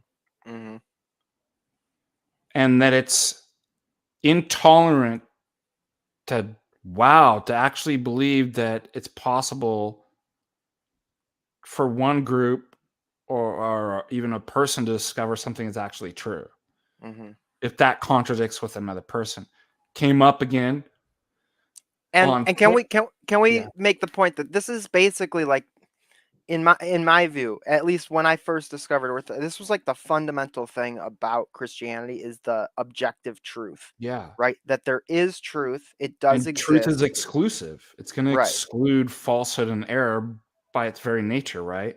Right. And if you don't have that, I mean, you don't have Christianity. You don't have Christ. Christ is the truth. And that's something that can't be divorced from the teachings of Christ. He literally says, I am the truth, Yes. And he's constantly saying, doth this offend you? I came to, he comes to bring unity, but in another sense, not unity, when he says that I came not to bring peace, but the sword, to divide, family against, father against son. He's talking about the nature of truth. This is going to be offensive. And I always quote St. John Chrysostom, who says, it's better that you offend your fellow man than by not offending them, you offend God. And that's really something that I live by. And I'm tired. You're tired of people trying to emotionally manipulate me. Yep. With this language. Oh, that's mean. That's not. And especially a low blow to be like, oh, how could a clergy, like, Yeah. like clergy can't cut. I'm telling you what, most clergy I know, and I'm not the most humble. I'm not the most gentle. There are people out there, but I know most clergy. If somebody started coming to a clergy's face and using that type of profanity, blasphemy language, they would be harsh with them. Yeah. They'd be like, no, absolutely not. You're, they wouldn't use profanities or anything like that. Sure. Oh, look at, he's being unkind, right? This is the spirit of ecumenism. And I saw it last week where this guy gets on and he was, he looked to be like some Eastern religion. His name was like Special Yogi. So people started making fun of like, oh, he's special yogi. Anyways, he was saying, same kind of spirit of ecumenism, because there's a sort of there's perennialism underlying all of this, and it's certainly in Eastern religions, right? Right. And you can see this kind of creeping in, the subjectivism, the perennialism, and what he said is that there is no Christianity is meaningless because there's no true Christianity, because each group thinks that they're right and the other one's wrong. Yeah. So therefore, none of them are right. I'm like, how does that fall? And that was the same argument that I had in my mind when I sort of rejected, Christianity as a kid. I remember exactly what did it to me. It was watching an episode of Anthony Bourdain where he was in Abu Dhabi or somewhere, and he was talking to a Muslim cab driver. And I remember hearing the Muslim like talking, and he was so certain, he was so certain that he knows God, he's in the right religion. And I was like, that's just like my family. They're certain that they they feel God in their heart, and all this is BS, and so I guess that's, because again. So let's go through the fundamental mistakes of that, because it's underlying ecumenism and what we're seeing here from both in the Asbury responses, if you were critical of that, or papism too, or Hinduism or whatever. So first, the assumption that everybody believes that they're right. So I was telling logic class, I'm like, that's weird. Like, so you're telling me, why does it even need to be stated? Are you telling me there's people out there who don't believe that their beliefs are right? Right. I don't believe that my beliefs are correct, and I truly believe that. Like, right. I believe all my beliefs are false, and I truly believe that they're all false. Everything I say is a lie, It's like that paradox. That doesn't make any sense. That's just a given. Yeah. I don't care about. It's exactly what Plato says, reiterating Socrates, obviously. I don't care about doxa, belief. I care about episteme. Is the belief true, and is the person holding it for the right reasons? That's what we want to know. Of course, everybody thinks their doxa is correct, their opinions. That doesn't need to be stated. What we're in the business of, and basically what Socrates was saying is, I don't care about you giving me a psychological report. I want to know what's true. And I want to know, should I or ought I to hold that? So that's the first thing they seem to make a mistake. They collapse and ignore the distinctions between, is exactly what Socrates pointed out, episteme and doxa. Right. First error. Second error, if I have 5 people who all give me a different answer to 2 + 2, it doesn't follow that they're all false. Well, obviously, see that, and they all believe that they're. What does follow is they can't all be right. And it's possible. There's a third thing that follows. It's possible that one of them and only one of them is right. So if one person says it's 3, the other says 5, 7, but one of them says it's 4, the fact that they're all contradicting each other doesn't mean they're all wrong. And maybe the person didn't say 4, it was 7. But the fact is, it's possible for somebody to say 4 and all the rest give a different answer. That shows the error of that thinking in this kind of perennialism and relativism. Well, there is no truth or false because they all believe. No, that doesn't follow. And third or fourth, I forget what point I was on, but it's self-refuting. If that principle is true, then your statement about, well, if they all disagree, then none of them can be right. I disagree with that, so your position about that statement can't be right. Do you see how it's self-refuting? And I'd already been thinking about these things when I was going through this, when I was younger, that who are you to say? Who are you to say? Everybody thinks they're right. I heard this as a Protestant, and I knew it was wrong intuitively. I'm like, that's not. So what it is first of all, they think that I'm the standard of truth, that I think that I'm the standard of truth because I believe myself to be right.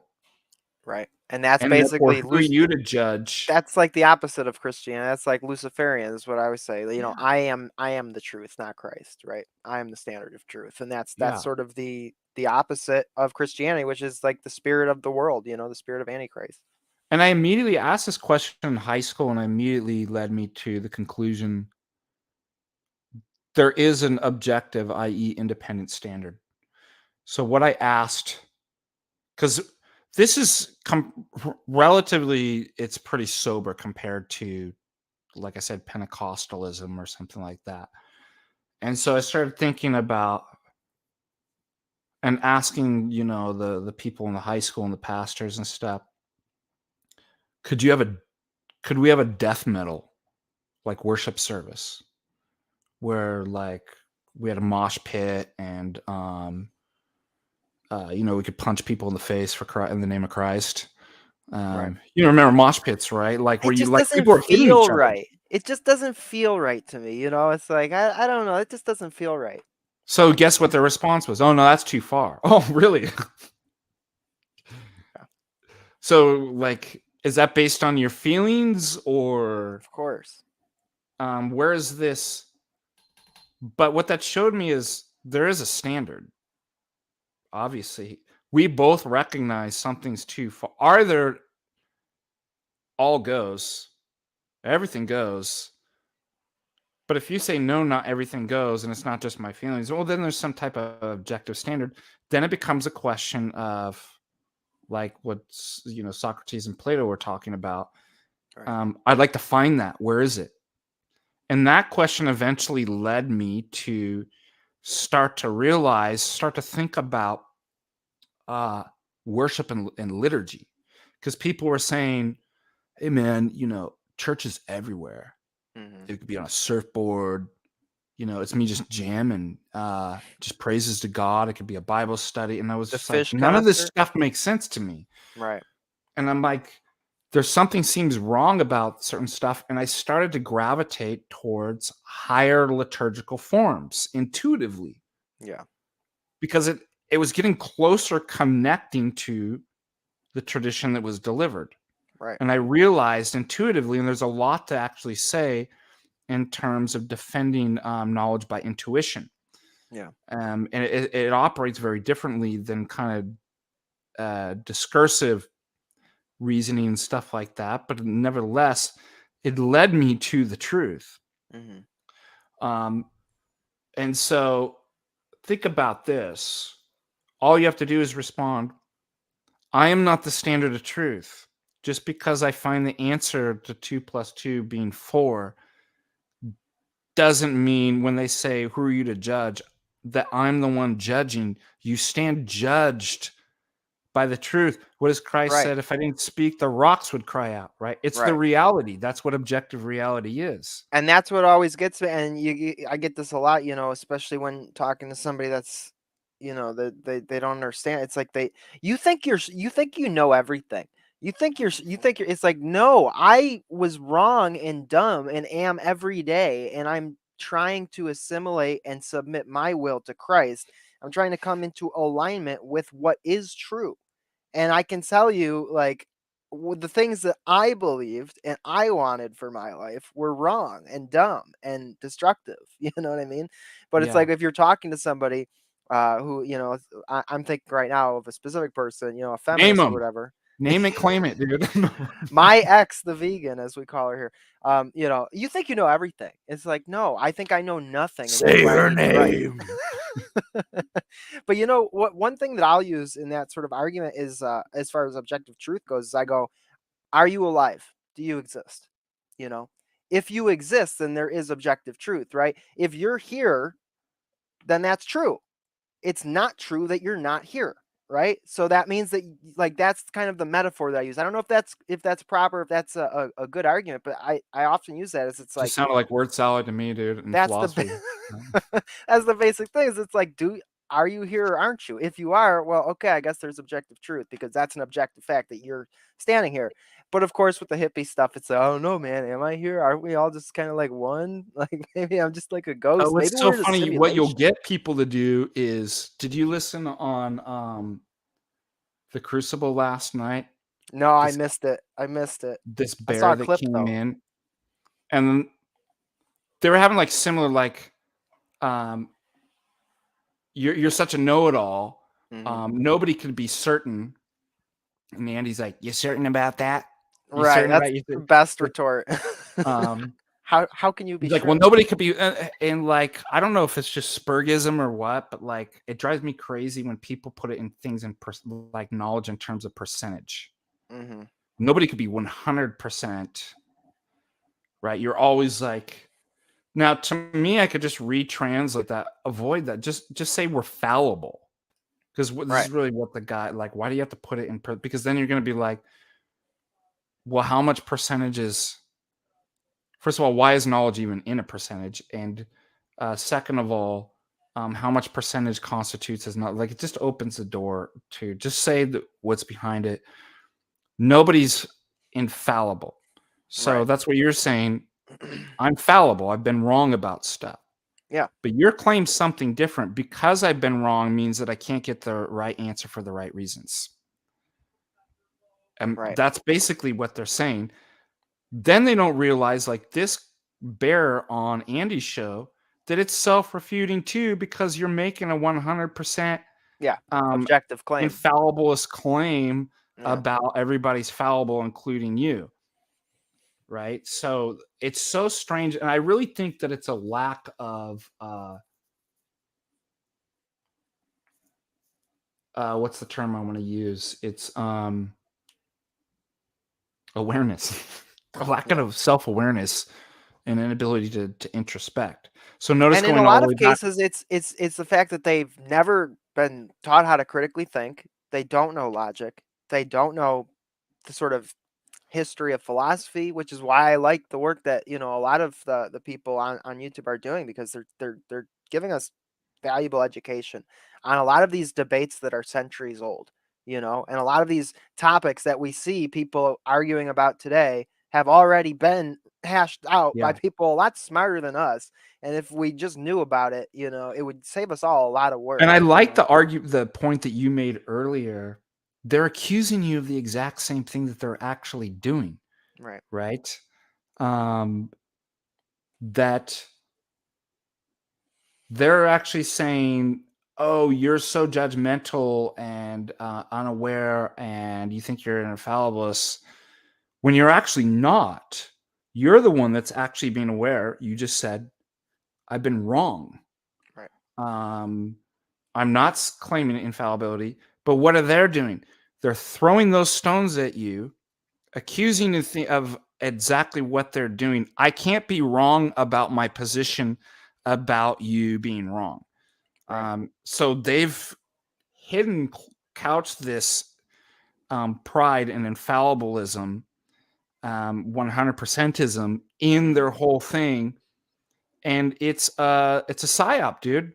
It's a magic trick, not necessarily done intentionally. Sleight of hands which is basically a fallacy, like making as I said today, is a really easy way to like, what is a fallacy? Making a bad argument look good. Right. Right. I think it comes from a place too, is they don't like the answer, so they don't want it to Yeah. be true. You know, Yeah.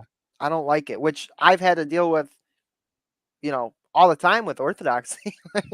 It's hard, Yeah. It's I like, don't like, sometimes choose I my don't like the religion because it answer. made me feel better. Right. Otherwise, I chose the wrong religion. Right. Yeah. Exactly. I always picked the one that agreed with all the stuff that I already believe is true. Yeah. Like, I hopped around to a bunch of different churches. I found the priest that told me which what I is wanted really to hear. kind of what people do, It unfortunately. is. Yeah. It is. But I was also thinking about that if we can make that distinction, everything that we said right there, those distinctions and those points, it's not true because I'm saying it's true. Mhm. Just because I've been wrong doesn't mean that I can't find the truth for the right reasons. Right. So those arguments, that psychobabble wizardry is not going to work on me, and magic tricks. Mhm. Just call it for what it is. Like it's it's an illusion, it's sorcery, and you're presenting that pretending that it's a good argument, and it's in fact bad. And you next to the next point, therefore, it's possible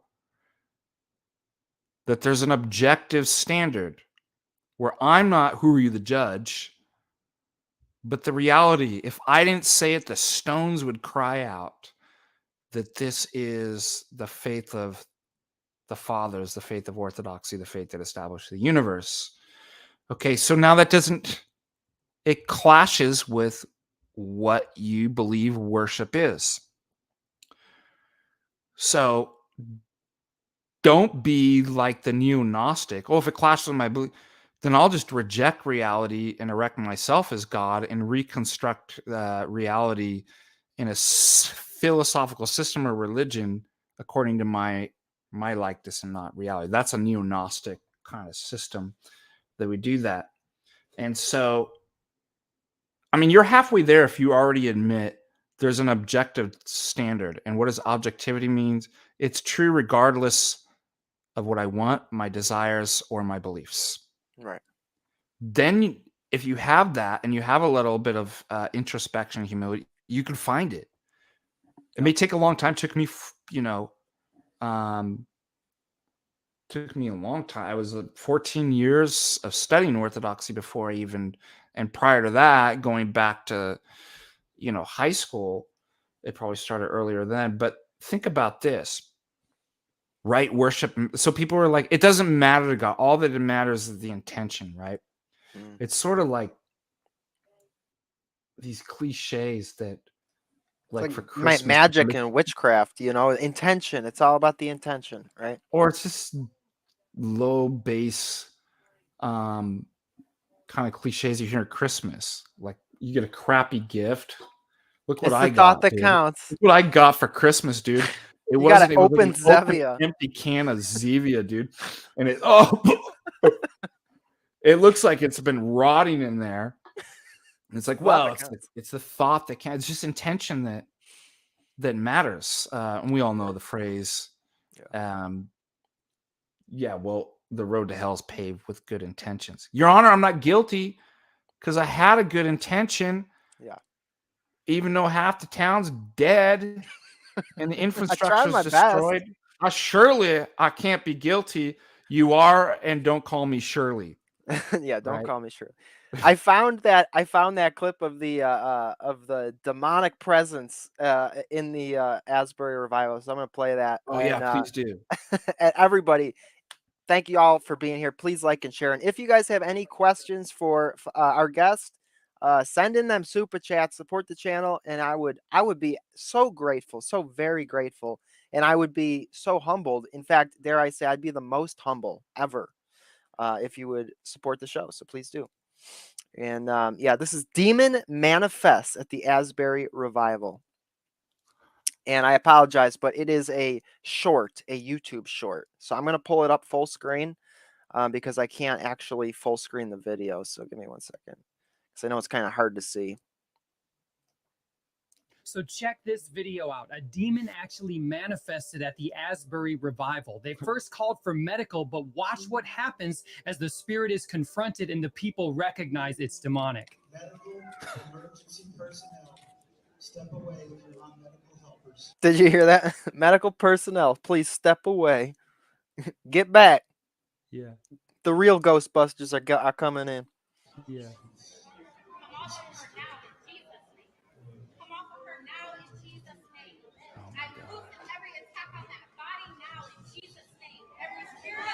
Listen to the fake build. Tuesday. Soul Crusher. Yeah.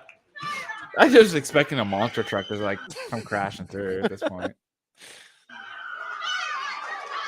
And when I saw this, I'm like, okay, this is probably just staged. Like some lady just like, it's worth it. We're gonna bring people to Jesus, so it's okay if we tell a little white lie. If we just pretend like you're demonically possessed, and we'll just do a little exorcism here.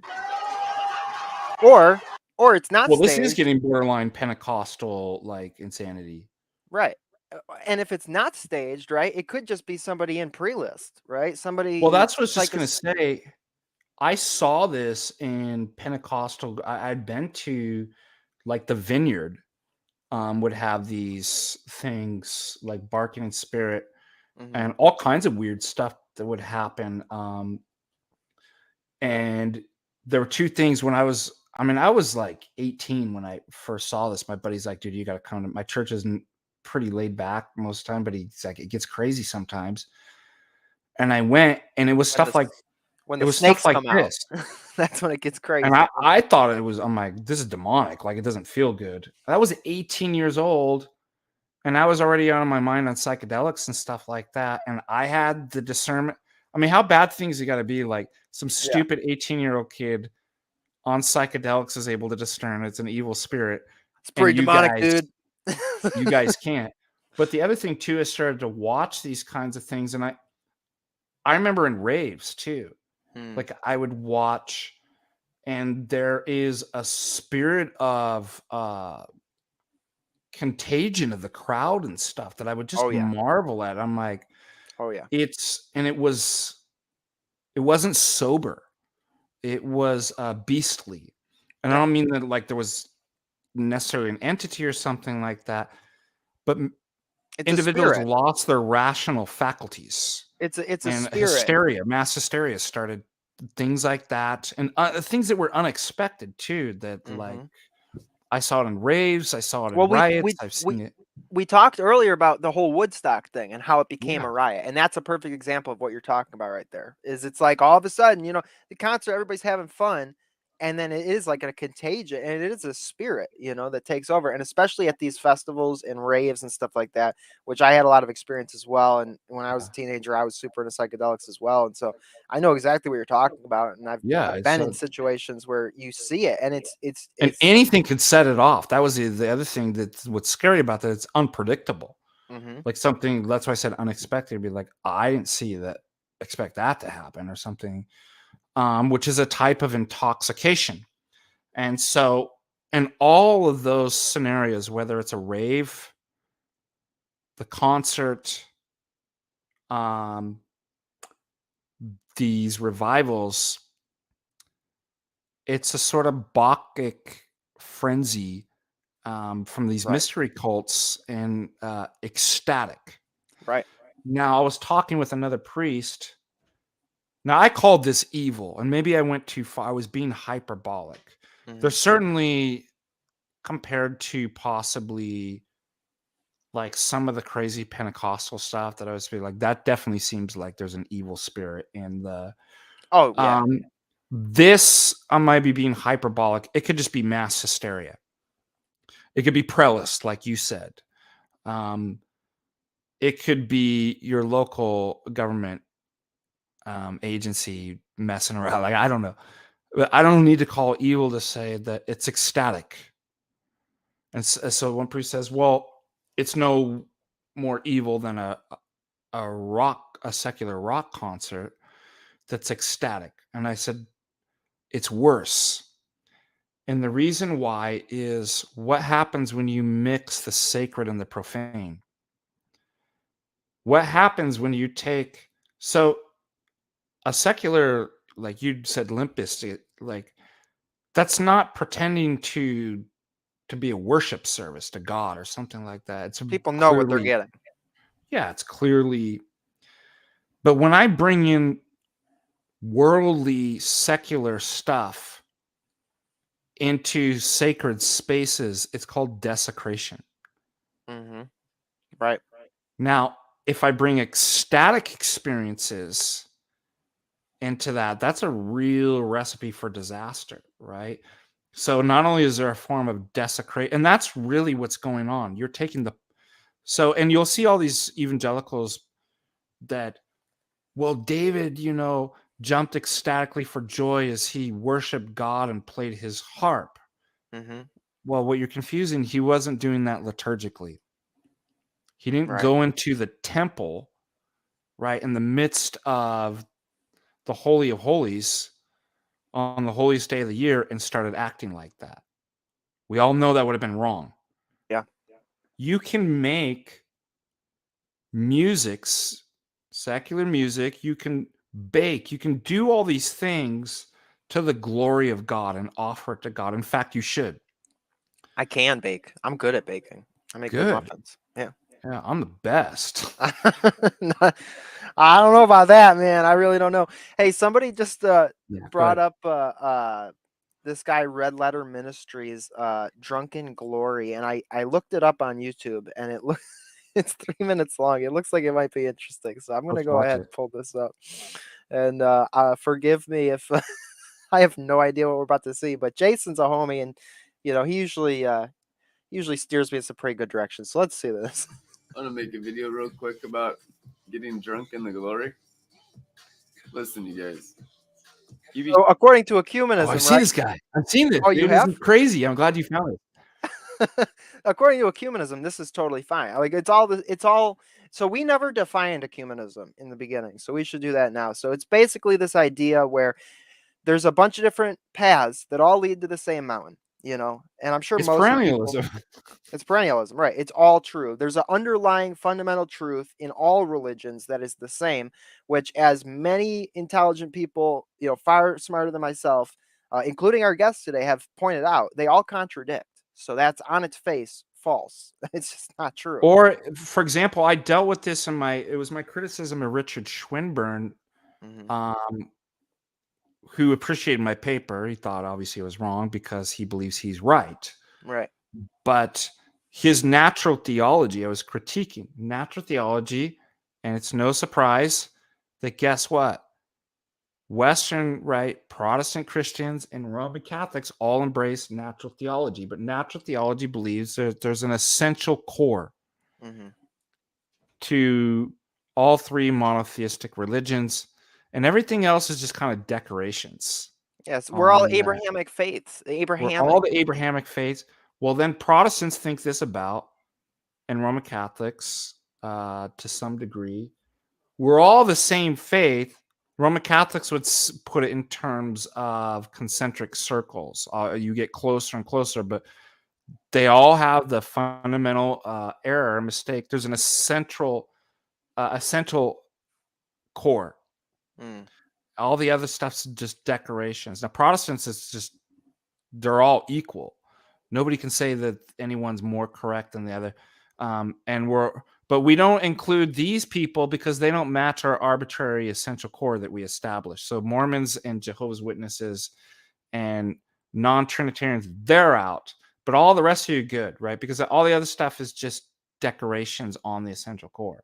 So that's really important to find out. So this would be, as long as drunk dude who's been up on meth for 56 hours, who, according to Jason, smokes the Holy Spirit like an invisible joint and will snort the Holy Ghost, literally snorting his open Bible. What do we call holy smokes? Ryan and I used to make these jokes. Like, can you imagine like some papist like smoking priest who's like actually advertising a brand called Holy Smokes? I smoke them. He smokes them. What's the problem, right? Right. Do you remember that, Ryan? Ryan's probably out of our Holy Smokes skit. He's So coming. I've never All right, seen put this. Be shocked how It's easy it is to go to the next level. It just Were you gonna say something?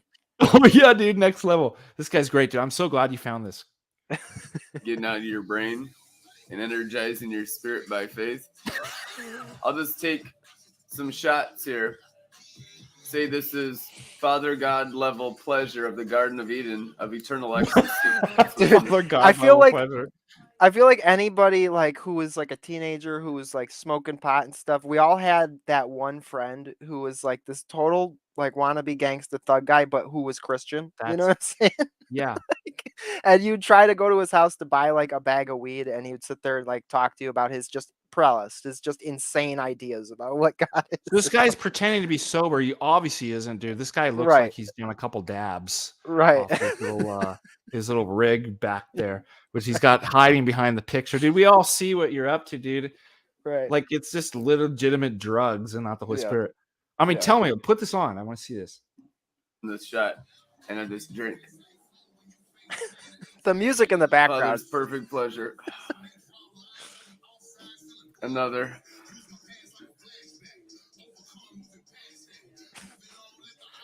Have another. He's a thug, but he's got a polo. He's got a like a waspy Ivy League polo shirt on. Yeah, Right. dude. You feel your flesh kind of resisting, like that's enough. Keep going. Breakthrough. Have another. Somebody said they wanted to see Jay impersonate this guy. I could see that. Oh yeah, Jay would be. What are you doing to me? I'm melting. Have another. Is that a Don't Tread on Me hat? Yeah, it's a Don't Tread on Me. Nice. Perfect He's just ecstasy of the mixing Father. all his stuff, dude. Right. So in the rave scene, there was certain stuff that you couldn't mix. Right. Like they had all these arbitrary rules. Right. You could wear Nike, all Nike stuff. Mm-hmm. Or you could wear all Adidas. But God forbid if you were to mix Nike and Adidas, they actually had a term called faking the pimp. Don't cross the streams, dude. Don't cross the Faking the streams. pimp. This guy's faking the pimp. Man. He's got a Teletubbies watch on. He's got a Don't Tread on Me. He's got gangster bling and tattoos, but a waspy Ivy League polo shirt. All right, dude. Let's go. Others love head to toes through your flesh and blood.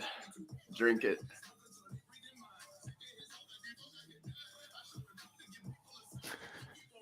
Your whole word choice will change. You'll find that you won't ever talk about problems anymore because you'll just be overflowing with so much sauce of heaven. You pick the greatest, bestest words there is. The All the gooderest time. words. So you really need to Sauce? focus every day on drinking and not thinking. It's a daily discipleship. Your mind will forget, even if you had drunken stuff in the past. You have to focus and belly up to the bar of heaven daily and keep drinking. Is anybody falling for this? That's what I want to ask. Yo, let's check the. See how many likes? It's got 3.6 thousand views, 136 likes, now 137 likes. All right, there you go. Amen. I notice I will forget to drink through the day, and I will all of a sudden realize I'm not in the glory anymore. I started giggling uncontrollably before the video was even halfway through. The devil never made me happy once. Glad I'm now on God's side and having a ball. Thanks for the message. I so need to be in the drunken glory. Glug, glug, gulp, glory. Yeah, so it sounds like half of them. They're all supporters, man. They actually fell for it. This is amazing. Right. Double shot of humility. 1,500 special. Double insert shot of Moses humility, dude. Down the hatch. You Go. gotta double up, you know? You don't just want a single. Double dose right there, dude. And trust me, there are angels here just administering the drinks. It's real in the spirit of the invisible God of the kingdom of heaven. Your body will begin to change. Your brain will begin to change. If you can just get over the initial silliness of doing invisible things like this, you'll get so freaking drunk in the glory. And it just breaks off the religious barrier that keeps your mind locked in the natural realm because blurring the glory realm's boundaries. Isn't this what Patrick always talks about? Yeah. The dissolution and blurring of boundaries. Right. So that's another thing about perennialism and ecumenism too. That's exactly occultic, similar to occultism and sorcery, is you got to break on through to the other side. You got to blur the boundaries. Yeah. Yep. Drunk by faith. It's breaking off the old wineskin. It's removing the grave clothes. It's raising you from the dead. Drink. I love this guy's voice though. Drink. It's the typical stoner voice. Like it's right. Yeah, no, he's a walking meme for sure. You know what? You know what? You ever think that we're all just Are you gonna Bogart that that Holy Spirit drink there? You're gonna pass it on over? You ever think like this? We could all just be in a simulation. Like, what if this is all just like a big computer? Like, what if we're like, what if somebody's like having a dream and we're all just like in that dream, and that's what life is, dude? You ever think of that? Wait, what? The love of the Lamb. The love of the Holy Spirit. And like, I honestly can't tell if he's screwing with people. Yeah, or dude, that would be hilarious. You know, not like hilarious. Is it I got the Holy schizophrenia or Spirit is might he smashing my face in right there? Yeah, is he Each other. trolling? You can never tell. Right. It's hard. All the promises of God, yes and amen, in this drink. Drink the sacred fire wine of Eden, stirred up with 9 sacred spices of the fullness of the Father's pleasure through your entire being, spirit, Okay, soul, now mind, and see, flesh. it Drink always leads into this kind of eroticism and stuff like that. Right. I mean, he's using erotic language, which, interesting enough, you know, South Park makes fun of like what's going on in Asbury kind of things. That the language of here's another kind of blurring of boundaries and bringing the incorrect categories into liturgical spaces. Because obviously we would say that, for example, I think all of them would be like, well, no, you can't actually lay down with your wife in the revival and, have sexual relations. That would be inappropriate. But they do let it in through the kind of language. There's erotic language in those kind of praise songs and stuff. So much so that it actually becomes a meme and it becomes, made fun of in South Park, right? That it's like, it's a blurring of the distinctions of where everything's supposed to be in its right place. There's a sacred space in the marriage bed, right? And you don't do that stuff in the liturgy. There's a sacred space in the sense of your even secular workspace. I'm doing my work for the glory of God, but that's not to mix in with liturgical worship. Right. And I just see all of these things kind of being mixed in. And this is just evidence of it too. He's now actually devolving into even kind of erotic language, which is not the type of language that you want to use when praising the Holy Trinity. Yeah. I mean, it's just on its face, like gross, It just gives you a gross feeling. And you brought up a great point about the contrast with like phallogocentrism, as Patrick talks about, the idea of Christianity exerting this sort of patriarchal influence on the world, as well as creating boundaries and structures and order. And then with the paganism, the opposite of that happens, or the heathenism, the opposite happens. There's more of an emphasis on the divine feminine and a dissolution of the boundaries. We're all one, man, Well, it's interesting. Earth, Somebody man. had a book. I remember reading this probably like 16 years ago at one of these philosophy. We're talking about it at one of these philosophy groups when I was obviously still Protestant at the time. And we're talking about how did this erotic language and this kind of relational language, like I'm holding Jesus by my hand, and one Protestant's theory was you started to see a lot of this and I don't know if this is true, but it'll certainly tie into the point that you just made. Regardless, this is happening. But this Protestant's thesis was that this started to really kind of ramp up and take off with this kind of relational and kind of romance and erotic language in Right. worship services and Protestantism in World War II, when all the men left to go to war and the churches were run by women. I can totally see that. That would make sense. I read this like 20 years ago or something like that, and I was like, oh my gosh, that's probably what actually happened. So Right. tying back to your point, whether that's what happened or not, the fact of the matter remains, it's a turn to the sacred feminine, right? It's an inversion of the principle of the patriarchy set is to kind of rule the boundaries on these things. And, maternalism taking over, where in the wrong kind of category that doesn't, like, there's a place for maternalism, right? We need that, but not when you mix it and put it in the wrong category, things break. Put wrong categories in the wrong place and you get broken stuff, is basically. Absolutely. So one thing I wanted to ask you, ecumenism, because I said this on an earlier stream where I was like, I really think that as Orthodoxy becomes more prevalent in America, as it the sort of attention of, we're seeing a lot of new converts, right? At least in America, we're seeing the internet be a big part of that.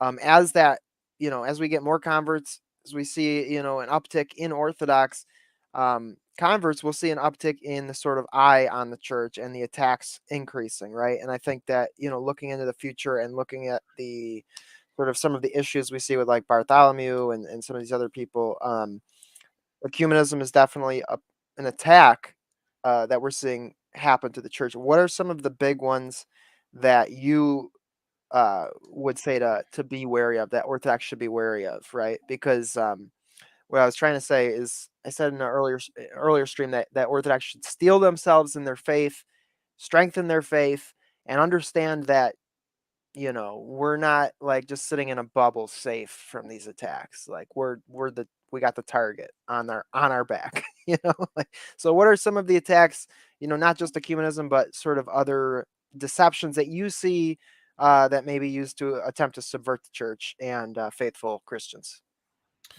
Well, one guy on Twitter just brought this up, and he was a papist, and thinking that our ethnic churches is what caused the EP in Russia or Ukraine and Russia,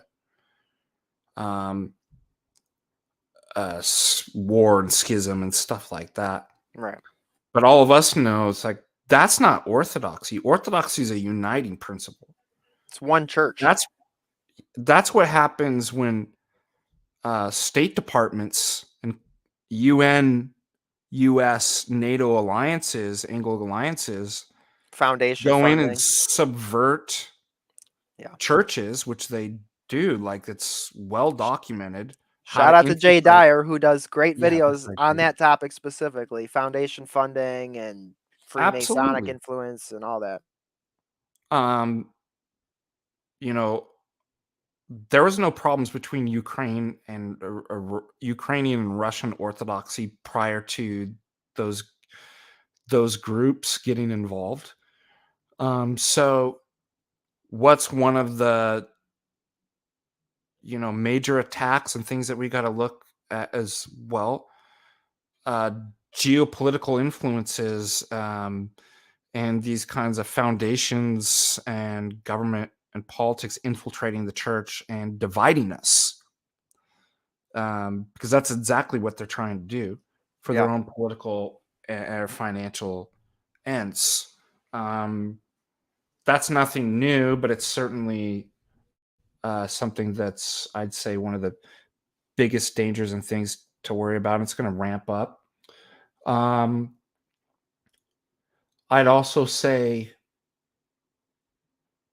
another danger in the Orthodoxy, and maybe this has been a danger, always, and a problem, but when we put our politics and philosophies first before the life of the church, So what ends up happening is we try to rewrite orthodoxy to fit our politics or our philosophy. You see this in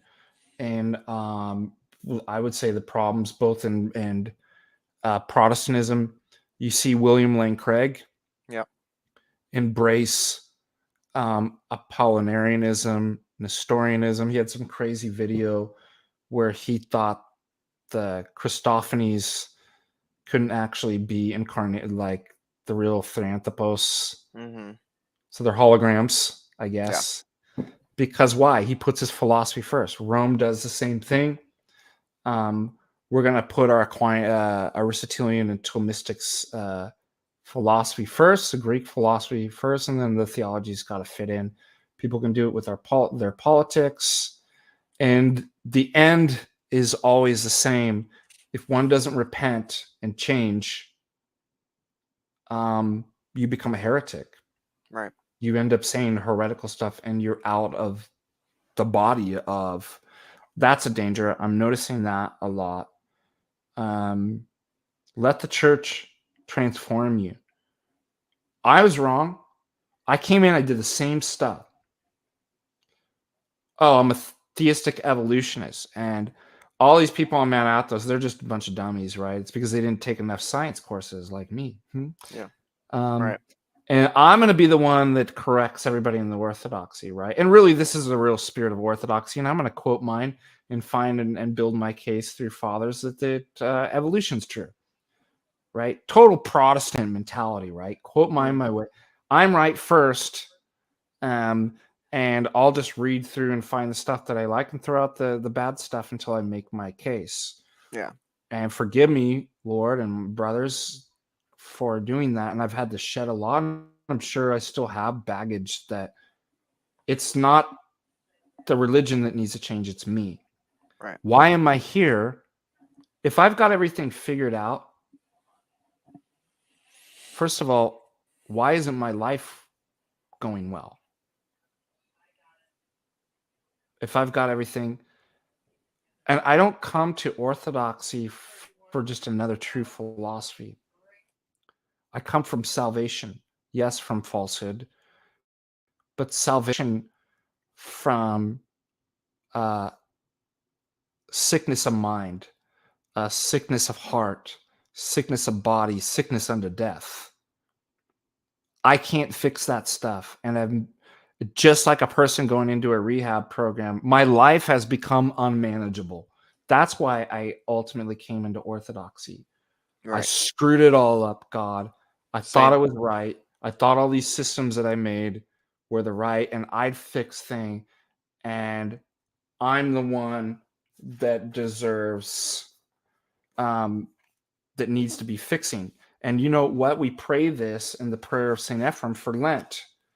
Indeed, O Lord and King, grant me to see my own transgressions and not to judge my brother. That's it. I need to be fixed, and I'm a mess. A broken and contrite spirit God will not despise, right? Yes, Psalm 50. Yeah. Absolutely.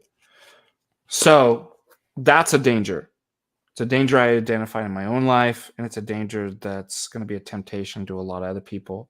Mm-hmm. Ecumenism, we talked about, and this kind of perennialist attitude, right? Which is really kind of adopting the spirit of the age. And what's the spirit of the age? It's relativistic. There is no absolute truth, and if you think so, you're a bigot, intolerant person.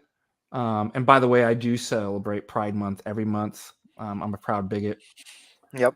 I'm very proud. I'm an exclusivist.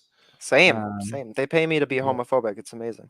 I love my audience. I reject diversity, equity, and inclusion, and I replace it with orthodoxy. Yep. Rejection of heresy, or exclusion of heresy, and inclusion of truth. Right. Yeah, so, I'm super inclusive. Just of all the people that aren't inclusive to those, bad stuff. And it's only when we take that we can actually have true equity, Mhm. inclusion, and diversity. Yeah. So, I mean, those things are like, again, just the same way as I was critiquing those philosophies, they're terms that are borrowed from ultimately Christianity and secularized, and then tried to give a foundation on their own as if they mean something for diversity's sake.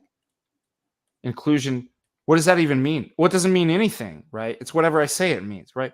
Well, how did I get to those kind of vacuous things? It's like because you detach them, so there is no meaning to that. Right. And that's why it Electrolytes. It's becomes what so plants destructive. crave. You know? It's Brondo. Yeah. It's Brondo theology, dude. Yeah. Right there. He knows what. So, look, and the other thing I think too is possibly some philosophical influences, phenomenalism and existentialism.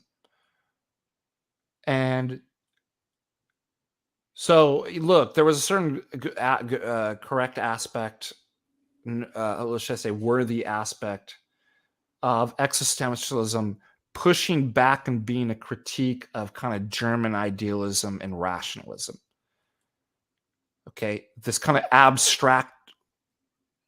abstractivism, as if all that matters is just the kind of system, the logic, or there's something about the lived experience, the individual, and in that sense, the individual matters more than your idea, right? Something correct and worthy noble about that. But then what it does is it goes too far, right? Or it's detached from orthodoxy. There's probably an element of orthodoxy that I just described in that. So then it's, well, existence precedes essence. In fact, the Sartre, being and nothingness. There is nothing. You decide, you determine, right? So then it becomes this libido dominandi. How do you think we ended up with this transgender stuff? You are whatever you say you are. Why? The influence of existentialism, existentialist philosophy. Right. There is no essential definition of gender, right? Yeah, it's all subjective. So there is nothing, being and nothingness. Then you determine your own path, right? This couples together with relativism. Now add phenomenalism. We can't actually know the real ontological structures as they are in themselves. So we bracket all that and we deal with the intersubjectivity of the phenomenon, right? The way it feels, the way it appears, the embodiment, right? All this kind of stuff will merge into and influence what's going on in the Asbury movement, in the perennialism, in the political movements, in the BLM, right? You point out logical contradictions. What do they say? It doesn't matter, right? Because I'm right. Why?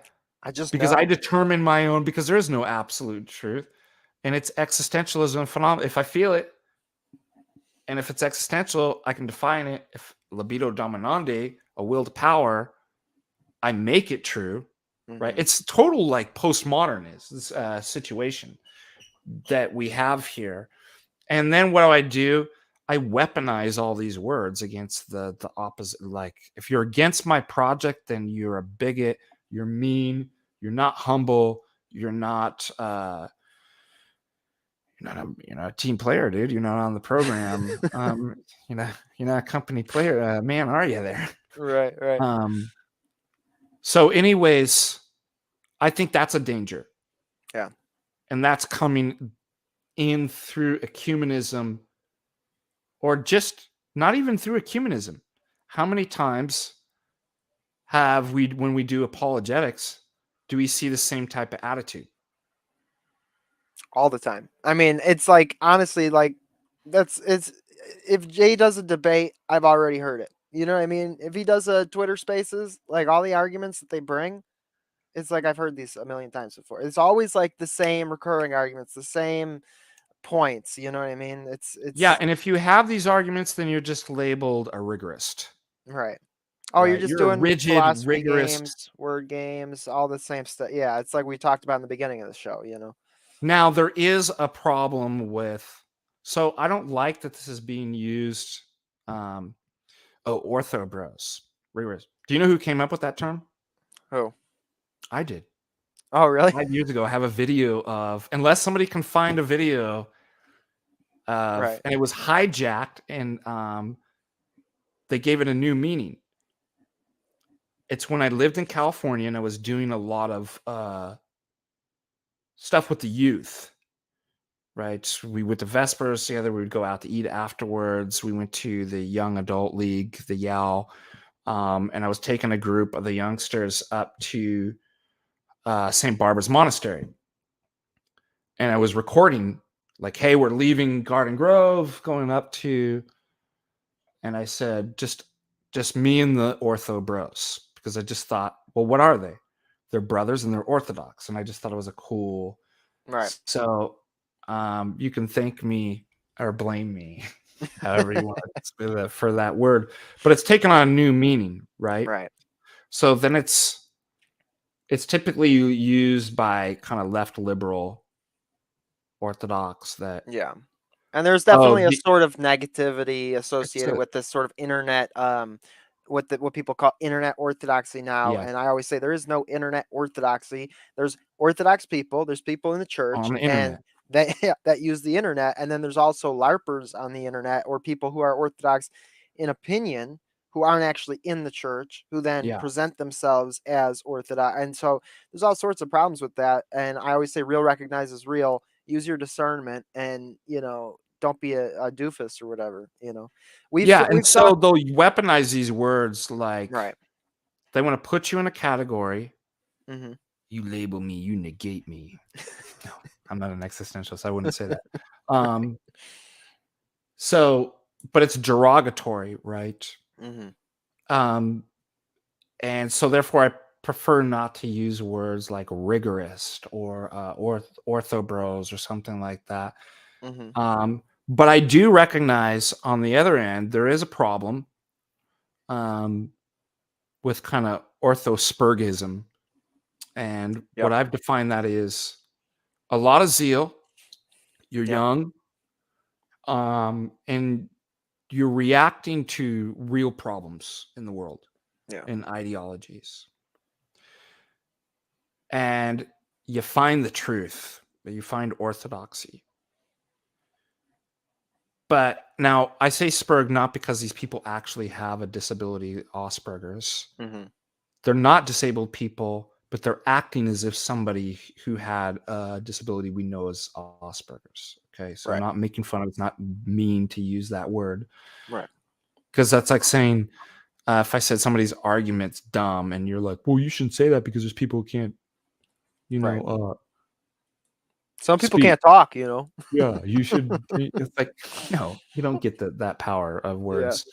So, but there's a comfort in having things real algorithmic, formulaic. They don't like where there's room for nuance, or I need the formula. It has to be super clear. That's a sort of kind of autism, right? Yeah. That is not actually, the person's not autistic, but they're presenting that kind of to the detriment of themselves and others. Mm-hmm. So it's not a good way of, so it's a lot of zeal, right, with little experience, and I'm doing it on my own. And it's go big or go home. Yeah. Right. I understand that the other side, that's what they mean by rigor. That's a problem. I understand. I'm just not going to use that word. But you know what the solution is? Don't ostracize them. Mm-hmm. Don't be like, these are the bad guys. For crying out loud, we're Orthodox and we believe in pastoral care. And God forbid if you're clergy and saying this stuff. God help you. Right. Because it's our duty. Take these young people under your wing and help them.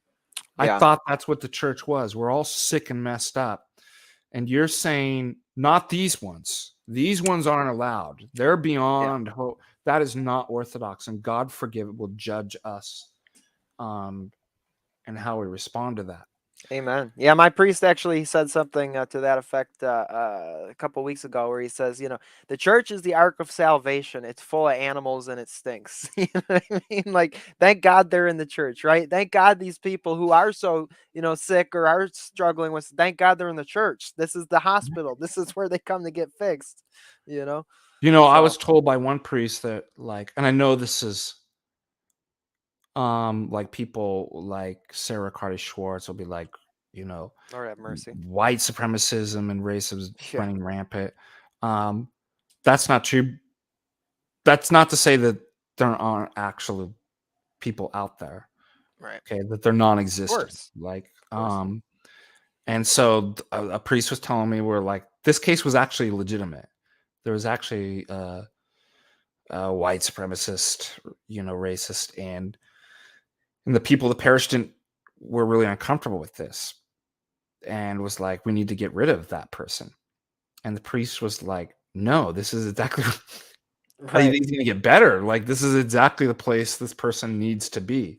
Father Turbo says that all the time. He says, oh, there's room in the church for, neo-Nazis. There's room in the church for, white supremacists if they're repentant. You know what I mean? If they want to repent, like, yeah. there's Now room there for may be everybody like if they- stuff that comes up where, like, a practical issue, like they're not repentant. They're causing so much problems. They're putting people's lives in danger or something like that. And the priest, many priests have had to make a judgment call where it's like a legal issue now. I have to protect. I understand that. Look, and that person needs to go, right? But I'm speaking more of a kind of general attitude that's a danger, and is those are the bad guys, and we don't want them in there. And that's what happened to us during the COVID stuff. I mean, that's what happened to me and my godfather and all of us who were standing up against this when I was still in the OCA in the first church I was in. It's like we respected and loved everybody in our parish, and it was like, we're not taking the jabs, we're not wearing the masks. Yeah. You do you. We love you. We pray for you, and that's it. Everybody respect each other. The bishop sends a letter. Everybody respect each other. Let's not divide ourselves over this, And then all of a sudden, the priest basically on his own is just like, no, you're not welcome in here if you don't have the mask. You're not welcome here if you don't have the jab. Sad. And it's from a bunch of troublemakers in the church constantly complaining, like they're putting us at risk. And so it was like, what are we like? Okay, we're no longer welcome in the church, like. And thank God we found a good parish. And then it turns, as I always remind people, I'm sure Jay does this too, and you as well. Everything that you call me wrong and crazy about, I've been proven right. Right. And the difference is I have the credentials, and nobody would listen. Like, no, you don't count because you're not a immunologist or something like that. Or you're not part of the beast system that would be compromised in this stuff. So you don't count. And you can really, again, and we can go back to the Asbury thing too. You can judge a tree by its fruits. Is it a good spirit, or is it a bad? Is it, the Holy Spirit, or is it a bad spirit? Well, is it life creating? Is it a spirit of fear? Is it a spirit of confusion? Is it a spirit of, again, there's nothing wrong with being critical. But if you're critical and it doesn't build, if it's not life-giving, if all you do is destroy and tear down, if you always say is like, there's another one right there, one that doesn't fit in. They're not one of us, and there's no hope for salvation. Thank God we're not like them. Now get rid of them. Right. Nothing's built. You can see parishes that die. You can see that Protestantism, the more that it tries to take on this mega church and be appealing in this kind of corporatism, commercialism, the more it's failing. Yes. Right? It doesn't build up, because what is of the devil and demonic has no life force in it. All it can do is mimic for a time being, right? And give the illusion, just like a fallacy, presenting bad arguments as if they're good, presenting non-reality and death as if it were real and life-giving. It's mimicry and mockery, as I always say. Speaking of Spurgs, I gotta let this cat out of the room. Sorry, I'll be right back. Oh, yeah. Where's my cat? You're gonna let your cat in. I'm gonna bring my cat in. Hey, buds. Guys? Guess not. I'd heard the cat at the door, but he must have got bored with me. No, I had to let this freaking cat out, man. He always does this every. What was he doing? Was he calling? Every time it's time to stream, he comes in the bedroom and then he won't leave, and I'm like, all right, I'm gonna close the door, and I know halfway through the stream you're gonna want to leave. So, yeah, it's such cat behavior. Yeah. So that's another temptation and danger that we face too today. Internet Orthodox gatekeepers. These are the approved, right? But just like the Protestants, they're out of touch with reality. They're a boomer commercialism, watered down, almost like the perennialism. Oh, I better not say that. That would be too offensive. The optics don't look good. You know, it's all this idea of phony. Don't look good, but they're still not in touch with reality because then, if you speak bad about Kobe, you're the enemy, right? Mm-hmm. If you get something wrong about that, you're the enemy. Well, in the meantime, some of these gatekeepers are allowing pro-LGBT, pro-women's ordination people to sell their books on their sites and companies. Well, they're the official gate. They're the sanctioned, right? All the rest of you guys are bad, right? And, patristic faith even got this. You know what I say to the critics? What spirit of you? If there's something wrong, come on and help me, please. Right. Oh, no, you're not interested. You're interested in tearing down. And that's where you'll see it. And that's an open invitation. I've actually sent out ads, basically. Clergy and academics welcome to come on. Help me. Help me build this thing. I'm not perfect. I make mistakes. That's exactly what the argument I've made in terms of Jay Dyer. We've seen, all these attacks get launched at Jay and at you and at people doing good things, right?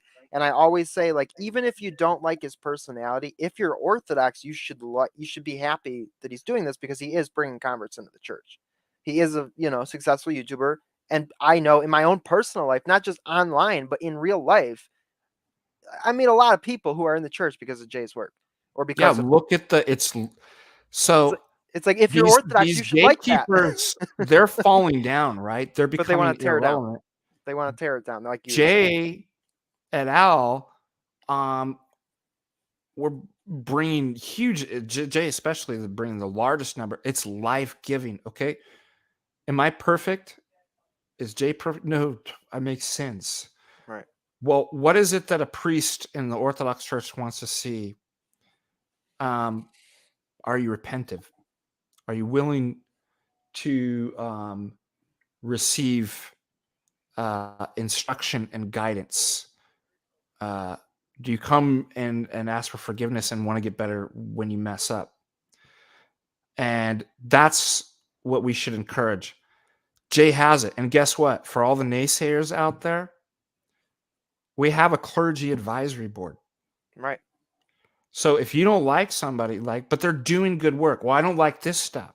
What's the best thing you could do? Exactly. Say, take them under your wing. Help these people. Help Jay. Help the young people.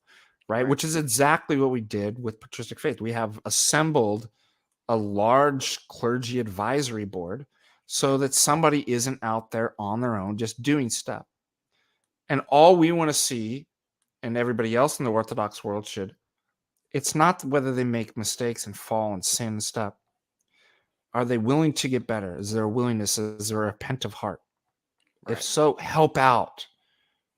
Are you going to be a team player in that sense? So that's a big danger that we are facing today. And that's a divisiveness. And I think we're going to see more of that as more information kind of comes out and it's more complicated than you think. There's forces working in and operatives. And that's what I've been saying on recent streams, is that, be prepared for more of that. Be prepared of more of the for more of these attacks to come out, and Yeah. more of the division to happen, where it's like, good people are going to be called bad people, the bad people are going to be the great people, and we're not immune from this stuff. The church is going to survive. It has survived worse things in the past, but like as people do good work and they're bringing good people into the church, they're going to attack. The demons are going to come out and be Yeah. vicious, and we're already seeing it happen. And so all of us should be prepared, and don't be fooled into thinking this is going to be easy. This is going to be a nice smooth ride, and we're not going to get any pushback. You know what I mean? It's like, it's just the nature of what happens. And so when And I'll end Jay with made this that, one, the last one, real quick, that Sure. I think is definitely a new danger that we're going to see. We saw it with the COVID, but the rise of scientism and technocracy. And as I wrote my article in what's in my bag out there, that was published with Let No One Fear Death, was the name of it was in Whom Do You Put Your Trust? With the rise of scientism and technocracy, we just saw the first episode. This is just the beginning. Yeah. It's, the last 3 years of the COVID and what happened to people in the church. Exactly what you pointed out. And that's only going to continue. Like, I don't know what's in store next, with the next kind of episode crisis that we're going to have to face. But you will start to see people fall along the lines of the establishment, right? Yeah. Because they have a belief in scientism, and just an inattentiveness, right? A self-awareness of like, how can things get corrupt? How do I think we're going to see more of that. And that's what I'd end with, be like, those are probably the top 5 dangers that we face today. Well, those are all great points. I want to thank you so much for coming on, Father. I think it was a fruitful discussion, and I hope the audience enjoyed it. And guys, if you do like the channel, and if you do want to support, please do not hesitate to support the channel via super chat links. Also, please go to Patristic Faith and follow the articles that get published, the links that they post. I mean, I cannot recommend this site enough, and I think the proof really is in the pudding as far as the work that you guys are doing. You go there Thank and you. Keep praying for us. Yeah. Thank you. Everybody, please pray for all of these contributors there, as well as all of the people in the chat that you're always hanging out with in the shows. Pray for each other, people, and just keep going to church.